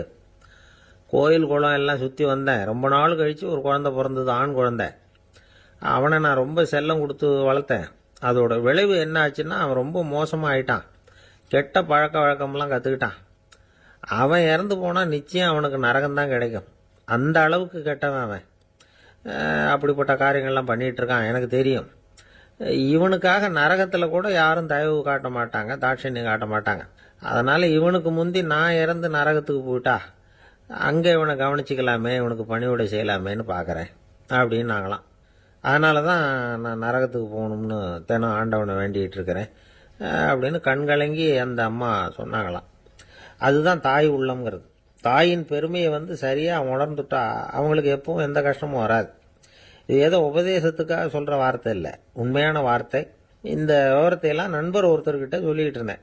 அவர் கொஞ்ச நாள் கழித்து என்னை தேடி வந்தார். அவர் கையிலேயும் 4 பல்லு வச்சுருந்தார். என்னங்க ஆச்சு, ஏதுங்க இந்த பல்லு அப்படின்னு விசாரித்தோம். உங்கள் உபதேசத்தை கேட்டுட்டு இந்த உலகத்தில் எல்லாரையும் தாயாக நினைக்க ஆரம்பிச்சிட்டேன். ஒரு அம்மாவை கடத்தரில் பார்த்து தாயேன்னு கூப்பிட்டேன். அவங்க உடனே பலார்னு என்னை அரைஞ்சிட்டாங்க. பல்லு விழுந்துட்டுது. அதை தான் பொறுக்கி எடுத்துக்கிட்டு நேராக உங்களை தேடி வந்துக்கிட்டு இருக்கிறேன்னார். தாயேன்னு தானே கூப்பிட்டீங்க, அதுக்கு ஏன் அரைஞ்சாங்க அப்படின்னு கேட்டோம். நான் தாயேன்னு கூப்பிட்டது அவங்க காதில் நாயேன்னு விழுந்துட்டு தான், அதுதான் அப்படி ஆயிட்டுது அப்படின்னார். உலகத்தில் எது எதுக்கும் ஆராய்ச்சி கூடங்கள் இருக்குதுல்ல, அது மாதிரி தூக்கத்தை பற்றி ஆராய்ச்சி பண்ணுறதுக்கு ஒரு ஆராய்ச்சி கூடம் இருக்குது. அப்படி ஆராய்ச்சி பண்ணணும்னா அதுக்கு மூழ்கிக்கிட்டு இருக்கணும்ல. அதனால தான் அந்த ஆராய்ச்சி கூடம் இங்கே இல்லை. அமெரிக்காவில் பாஸ்டன் பல்கலைக்கழக மருத்துவமனையில் அது இருக்குது. அங்கே தூக்கத்தை பற்றி பலவிதமான ஆராய்ச்சிகள் பண்ணிகிட்டு இருக்கிறாங்க. அந்த ஆராய்ச்சி கூடத்தில் இயக்குனராக இருக்கிற ஒரு நிபுணர், அவர் என்ன சொல்கிறார் தெரியுமா? உங்களுக்கு தூக்கம் வரலையா, நீங்கள் நல்லா தூங்குறதுக்கு தாராளமாக சில யோசனைகளை என்னால் சொல்ல முடியும் அப்படிங்கிறார். யோசனை தானே, காசா பணமாக கேட்டு வச்சுக்கலாமே. உணவு, மனநிலை, தூங்கும் இடத்தோட சூழ்நிலை, படுக்கைக்கு செல்றப்போ உள்ள பழக்க வழக்கங்கள், இது காரணமாக ஒருத்தருக்கு தூக்கம் வராமல் போகலாம். தூக்கம் வராததுக்கு இதுதான் காரணம்னா அதையெல்லாம் சுலபமாக கட்டுப்படுத்தலாங்கிறார் அவர். தூக்கத்தை வரவழைக்கக்கூடிய ஒரு நல்ல மருந்து உடற்பயிற்சி. ஆனால் ஒன்று, படுக்க போகிற நேரத்தில் இது மாதிரி உடற்பயிற்சிகள் எல்லாம் செய்யக்கூடாது. கொஞ்சம் முன்னாடி பகல்லையே இந்த பயிற்சிகளை செய்கிறது நல்லது. தூக்கம் வராமல் அவதிப்படுறவங்க பிற்பகல் நேரங்களில் காஃபி, டீ இது மாதிரி பானங்களை சாப்பிடக்கூடாது. மது அருந்துறது கூட தூக்கத்தை பாதிக்கும். வெது வெதுப்பான நீரில் குளிக்கிறது, தியானத்தில் ஈடுபடுறது, ஓய்வாக இருக்கிறது, படுக்கிறது, அதாவது படுக்கிறதுக்கு முன்னாடி ஒரு குவளை பால் சாப்பிட்றது, இதெல்லாம் தூக்கத்தை வரவழைக்கிறது ரொம்ப உதவியாக இருக்கும். இன்னொரு விஷயம் என்னென்னா, தூங்கி ஆகணுமேங்கிற கவலை வேண்டியதில்லை. அப்படி நினச்சி கவலைப்படுறதை விட்டுடணும். தூக்கம் வரலையா, உடனே படுக்கையை விட்டு எழுந்திருக்க வேண்டியது. வெளியில் வாங்க, வேறு ஏதாவது வேலையில் ஈடுபடுங்க, கொஞ்சம் நேரம் உலாவுங்க, அல்லது ஏதாவது ஒரு புஸ்தகத்தை எடுத்து படிங்க. களைப்பு ஏற்பட்டால் மறுபடியும் படுக்கைக்கு போங்க. தூக்கம் தானாக வந்துடும். ஒரு விஷயத்தை மட்டும் நல்லா ஞாபகத்தில் வச்சுக்கணும். படுக்கைக்கு போகிறப்போ உங்கள் மற்ற எல்லா பிரச்சனைகளையும் மறந்துடணும். அது எப்படி சார் முடியும், அந்த நேரம் தானே எல்லா பிரச்சனையும் வரிசையாக ஞாபகத்துக்கு வருது அப்படின்னு நாம் நினைக்கலாம். ஆனால் பழக்கத்தில் அதை நாம் மாற்றிக்க முடியும். கொஞ்சம் முயற்சி பண்ணணும், அவ்வளோதான். இது எல்லாமே ஆராய்ச்சி பண்ணி பார்த்துட்டு அந்த நிபுணர் சொல்கிற கருத்து தான். இன்னொரு விஷயமும் அவர் சொல்கிறார். அது என்னென்னா, உடல் கோளாறு காரணமாக தூக்கம் வராமல் அவதிப்படுறவங்களுக்கெல்லாம் இந்த யோசனைகள் சரியாக வராது அப்படிங்கிறார். அதுக்கெல்லாம் மருத்துவ சிகிச்சை கொடுத்து தான் சரி பண்ணணும். சில பேருக்கு நடு ராத்திரியில் மூச்சு திணறல் ஏற்பட்டு தூக்கம் வராமல் போயிடும். ஊரெல்லாம் தூங்குறப்ப தான் மட்டும் தூங்காமல் மூழ்கிட்டு இருக்கிறது, ஊரெல்லாம் மூழ்கிட்டு இருக்கிறப்போ தான் மட்டும் தூங்குறது, இது மாதிரி கோளாறுகளால் சில பேர் பாதிக்கப்படலாம். காலு தசை முறுக்கிக்கிறதுனால சில பேருக்கு அடிக்கடி இழிப்பு வரலாம். மன அழற்சி காரணமாக சில பேருக்கு தூக்கம் வராது. இது மாதிரி கோளாறுகளுக்கெல்லாம் அதுக்கு தகுந்த மாதிரி சிகிச்சை கொடுத்து தான் சரி பண்ண வேண்டியிருக்கும்.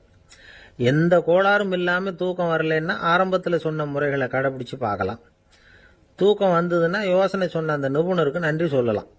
ஒருத்தர், ஏன் சார் பஸ்ஸில் தூங்குறது கெட்ட பழக்கமானு கேட்டார். இல்லையே, நான் கூட பஸ்ஸில் போகிறப்ப தூங்கிட்டு தானே போவேன் அப்படின்னார் இன்னொருத்தர். அப்புறம் ஏன் என்ன டிரைவர் வேலை வேணாம்னு வீட்டுக்கு அனுப்பி வச்சுட்டாங்க அப்படின்னாராம் அவர். ஒரு ஆஃபீஸில் வேலை பார்க்குற ஒருத்தர் ஏதோ தப்பு பண்ணிவிட்டார். உடனே மேல் அதிகாரி அவரை கூப்பிட்டு அனுப்புனார். நீ செஞ்சது தப்புன்னார் கோபமா. இது ஒரு ரகம். சில அதிகாரிகள் இப்படி நீங்கள் செஞ்சது தப்புன்னு சொல்கிறதில்ல, நீங்கள் செஞ்சது சரி அப்படின்னு சொல்கிறதில்ல. எப்படி சொல்லுவாங்கன்னா, நீங்கள் செஞ்சது சரியில்லைன்னு நான் நினைக்கிறேன் அப்படின்னு சொல்லுவாங்களாம். அதாவது சில பேர் நீங்கள் செஞ்சது தப்புங்கிறாங்க, அதையே மாற்றி சொல்கிறாரு இவர், நீங்கள் செஞ்சது சரியில்லைன்னு நினைக்கிறேன். இது ரெண்டும் அர்த்தம் ஒன்று தான், இருந்தாலும் வார்த்தைகள் வித்தியாசம். நிர்வாக திறமை இல்லாத ஒரு அதிகாரி யூ ஆர் ராங் அப்படின்னு சொல்லுவாராம். நிர்வாக திறமை உள்ள அதிகாரியாக இருந்தால் அதையே கொஞ்சம் மாற்றி I think you are not correct அப்படிம்பாராம். இதுதான் வித்தியாசம். இருந்தாலும் வார்த்தைகளை உபயோகப்படுத்துகிற விதத்தை வச்சு தான் வேலை நல்லா நடக்கிறதும் நடக்காததும் இருக்கு. விவரம் தெரிஞ்சவங்க என்ன சொல்கிறாங்க தெரியுமா? Be a leader not a boss அப்படிங்கிறாங்க. ஒரு லீடராக பாஸாக இருக்காதே அப்படிங்கிறாங்க. சரி, அப்படின்னா லீடருக்கும் பாஸுக்கும் வித்தியாசம் உண்டா அப்படின்னு கேட்டால் இருக்குன்னு சொல்கிறாங்க. லீடருங்கிறவர் வேற, பாஸுங்கிறவர் வேற. ஒரு லீடர் எப்படி நடந்துக்குவார், ஒரு பாஸ் எப்படி நடந்துக்குவார், இதை முதல்ல நாம் தெரிஞ்சுக்கணும். அவங்க எப்படி நடந்துக்குவாங்க அப்படிங்கிறதுக்கு சில விவரங்கள் இருக்குது. அதை கேட்டோம்னா நாம் புரிஞ்சுக்கலாம் அதை. அதாவது பாஸுங்கிறவர் விரட்டிக்கிட்டே இருப்பார், லீடருங்கிறவர் ஊக்கப்படுத்திக்கிட்டே இருப்பார். நாளைக்கு சாயந்தரத்துக்குள்ளே அந்த வேலையை செஞ்சு முடிக்கலைன்னா தொலைச்சி விடுவோம் தொலைச்சி அப்படிம்பார் அவர். இவர் எப்படி சொல்லுவார்னா, இது வரைக்கும் நீங்கள் செஞ்சிருக்கிற வேலை ரொம்ப அற்புதம் அப்படிம்பார். பாஸுங்கிறவர் அதிகாரத்தை நம்பி செயல்படுறவர், லீடருங்கிறவர் நல்லெண்ணத்தை நம்பி செயல்படுறவர். நம்மகிட்ட அதிகாரம் இருக்கு, பவர் இருக்கு, அதனால காரியத்தை சாதிச்சுடலாம் அப்படின்னு நினைக்கிறவர் அவர். மற்றவங்க கிட்ட ஒரு நல்ல அபிப்பிராயத்தை சம்பாதிச்சுக்கிட்டு அது மூலமா காரியங்களை சாதிக்கிறவர் இவர். பாஸுங்கிறவர் பயத்தை உண்டு பண்ணுவார், லீடருங்கிறவர் அன்பை பரவ செய்வார். அதை செய்யலைன்னா ஆடிட்டில் தகராறாயிடும், இது செய்யலைன்னா இன்க்ரிமெண்ட் கட் ஆகிடும், இப்படி ஏதாவது சொல்லி பயமுறுத்திக்கிட்டே இருப்பார் அவர். இவர் அப்படி இல்லை.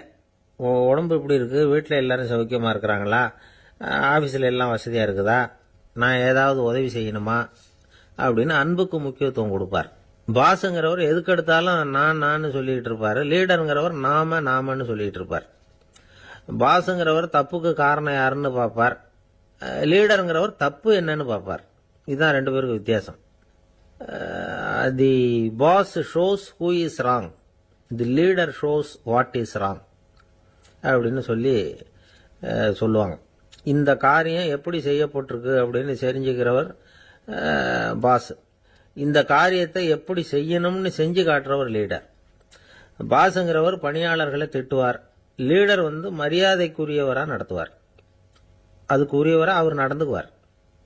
செய்கிற வேலையை ஒரு சுமையா நினைக்க வைக்கிறவர் பாஸ், செய்கிற வேலையை ஒரு சந்தோஷமா ஆக்குறவர் லீடர். ஒரு முதலாளியா இருக்கிறவர் அல்லது ஒரு நிர்வாகியா இருக்கிறவர் இது மாதிரியான நுணுக்கங்களை எல்லாம் தெரிஞ்சு வச்சுக்கிறது நல்லது. ஒரு பாஸ் இருக்கார், அவர் ஒரு நாள் ரொம்ப பெருமையா தன்னோட ஆபீஸை பத்தி பேசிக்கிட்டு இருந்தார். எனக்கு கீழே 200 பேர் வேலை செய்யறாங்க சார், நான் ஒரு கோடு கிழிச்சா அவங்க அதை தாண்டாத அளவுக்கு நான் நடந்துக்கிறேன் சார் அப்படின்னார் அவர். அது எப்படி முடியுது உங்களால அப்படின்னு கேட்டோம். நான் கோடே கிழிக்கிறது இல்லை சார் அப்படின்னார். ஊருக்கு வெளியில அமைதியான ஒரு இடம், அங்க ஒரு ஆசிரமம், அங்க ஒரு சாமியார், அவர் தினமும் நல்ல போதனைகள்லாம் செய்வார். பல பேர் போய் அங்கேயே சில நாள் தங்கி இருந்து அவர் சொல்ற அறிவுரைகளை எல்லாம் கேட்டுக்கிட்டு வர்றது வழக்கம். ஒரு தடவை அவரை பார்த்துட்டு போறதுக்காக 3 வெளியூர் தம்பதிகள் வந்தாங்களாம். அந்த மடத்திலேயே சாப்பிட்டுக்கிட்டு தங்கி இருந்து அவங்களுடைய போதனைகளை கேட்டுக்கிட்டு போகணுங்கிறது அவங்க நோக்கம். காலையில குளிச்சுட்டு பூஜையில உட்கார்ந்தார் அந்த சுவாமி. இவங்களும் குளிச்சுட்டு அந்த பூஜையை பார்க்கறதுக்காக அவர் முன்னாடி உட்கார்ந்தாங்க. பூஜை ஆரம்பமாச்சு. சம்பிரதாயப்படி அது ரொம்ப நேரம் நடந்துகிட்டே இருக்குது. இவங்களுக்கு நல்ல பசி இருந்தாலும் இந்த நேரத்தில் அதை எப்படி வெளியில காட்டிக்கிறது? பேசாம இருந்தாங்க. அந்த சுவாமி பூஜையை முடிச்சார். அதுக்கப்புறம் பேச ஆரம்பிச்சார். பேச்சு அருமையாக தான் இருந்தது, அமிர்தமாக தான் இருந்தது. இருந்தாலும் இவங்களுக்கு இருக்கிற வயிற்று பசி அது சரியாக கவனிக்க விடலை. அந்த சுவாமியே இதை கவனிச்சதா தெரியல. இவங்களுக்கு மனசுக்குள்ள ஒரு எண்ணம், உள்ள சாப்பாடு தயாராகிட்டு இருக்கும் போல இருக்கு, இந்த பேச்சு முடிஞ்சது நம்மளை உள்ள அழைச்சிட்டு போய் சாப்பாடு போடுவாங்கன்னு நினைக்கிறோம் அப்படின்னு இவங்களாம் நினச்சிக்கிட்டாங்க. ஆனால் சுவாமி இதை பற்றி எதுவுமே பேசலை, கண்டுக்கல. ஒரு அம்மாவால் அதுக்கு மேலே சும்மா இருக்க முடியுமா? முடியல. சாப்பாட்டை கவனிக்கலாமா அப்படின்னு சொல்லி மெதுவாக ஆரம்பித்தாங்க. ஓ கவனிக்கலாமே அப்படின்னு உள்ளே அழைச்சிட்டு போனார் சுவாமி. இவங்க ரொம்ப அவசரமாக எழுந்திருச்சு உள்ளே ஓடினாங்க. அங்கே ஒரு மேஜை மேலே ஒரு கிண்ணம் மூடி இருந்தது. ஓ இதுதான் சாப்பாட்டு மேஜை போல இருக்கு, இங்கே சாப்பாடு வந்துடும் அப்படின்னு நினைச்சாங்க. உடனே போய் சுற்றி உட்காந்துக்கிட்டாங்க. சுவாமி அந்த கிண்ணத்தை எடுத்து அந்த அம்மா கிட்ட கொடுத்தார். அவங்க அதை வாங்கி மூடியை திறந்து பார்க்குறாங்க. உள்ள ஒரு சாவி இருக்குது. ஓ சரிதான், இது சமையலறை சாவி போல இருக்கு, அங்கே போய் அதை திறந்து சாப்பாட்டை நாமே எடுத்துக்கிட்டு இங்கே வச்சுக்கிட்டு சாப்பிடணும் போல இருக்கு அப்படின்னு நினைச்சாங்க. சாவி இருக்கு இல்லையா, வாங்க பூட்டு நிறைய காட்டுறேன் அப்படின்னு சுவாமி அவங்கள அழைச்சிட்டு போனார், காட்டினார். இவங்க அந்த அறையை ரொம்ப அவளோட திறந்தாங்க. உள்ள பார்த்தா அங்கே அரிசி, பருப்பு, விதவிதமான காய்கறி எல்லாம் இருக்கு. சமையலுக்கு வேண்டிய மிளகாய், எண்ணெய், பால், தயிர், நெய் இப்படி எல்லாமே இருக்கு. அடுப்பு, விறகு, நெருப்பு போட்டி அது கூட அங்கே இருக்கு. சாப்பாடு தயாரா இருக்கும்னு நினைச்சுக்கிட்டு போனா இப்படி இருக்குதே அப்படின்னு சொல்லி அதை பார்த்ததும் ரொம்ப சோர்ந்து போட்டாங்க அவங்க. சுவாமி என்ன இது சாப்பாடு இல்லையா அப்படின்னாங்க. அதுதான் சாப்பாட்டுக்கு வேண்டிய எல்லாம் இங்கே இருக்குதே, அடுப்பு மூட்டி நீங்க தான் அவங்கவுங்க ருசிக்கு தகுந்த மாதிரி சமைச்சுக்கணும், இந்த சன்னியாசிக்கு எப்படி சமைக்க தெரியும் அப்படின்னு கேட்டார் சுவாமி. சாப்பாடு தயாரா இருக்கும்னு நாங்கள் எதிர்பார்த்தோம் அப்படின்னாங்க. நீங்க இப்படி சொல்லுவீங்கன்னு நானும் எதிர்பார்த்தேன். இது வரைக்கும் நான் எவ்வளவோ தத்துவம்லாம் எடுத்து சொன்னேன். எல்லாத்தையும் விட இதுதான் அனுபவபூர்வமான தத்துவம். ஆண்டவன் நமக்கு நல்ல மனசை கொடுத்துருக்கிறான், நல்ல வாய்ப்புகளையும் தந்திருக்கிறான், அதையெல்லாம் பயன்படுத்திக்கக்கூடிய மூளையையும் சிந்தனையையும் கொடுத்துருக்கிறான். அதனால அடுப்பை தான் நீங்க மூட்டணும், அடுப்பை நீங்க தான் மூட்டணும், உங்களுக்கு உகந்ததை நீங்க தான் சமைச்சு ருசிச்சு அனுபவிக்கணும். ஆண்டவனே அதை செஞ்சுக்கிட்டு இருக்க மாட்டான் அப்படின்னாராம் அந்த சுவாமி. நம்முடைய வாழ்க்கையில பல நல்ல பலன்களை பெறறதுக்கு நாம தான் முயற்சி பண்ணணும். அதுக்குரிய சூழ்நிலையைத்தான் ஆண்டவன் கொடுப்பானே தவிர அதை விளக்கறதுக்காக தான் அந்த சுவாமி அப்படி செஞ்சு காட்டியிருக்கிறார். இது ஒரு பெரியவர் இப்படி ஒரு விளக்கம் கொடுத்தார். அதுக்கப்புறம் அந்த 3 தம்பதிகளும் தெளிவடைஞ்சுட்டாங்களாம். நாம் தெளிவடைகிறது எப்போங்கிறது தான் தெரியல அப்படின்னு பல பேர் இதை கேட்டுட்டு சொல்லிட்டு இருக்கிறாங்க. இந்த கதையை நம்முடைய நண்பர் ஒருத்தர்கிட்ட சொன்னேன். அந்த நண்பர் ரொம்ப சந்தோஷப்பட்டார். நீங்கள் சொல்கிறது கரெக்டு சார், ஆனால் நான் அதை விட ஒரு படி மேலே சார். எனக்கெல்லாம் அரிசி பருப்பு இருக்கிற ரூம் எதுன்னு கையை காட்டி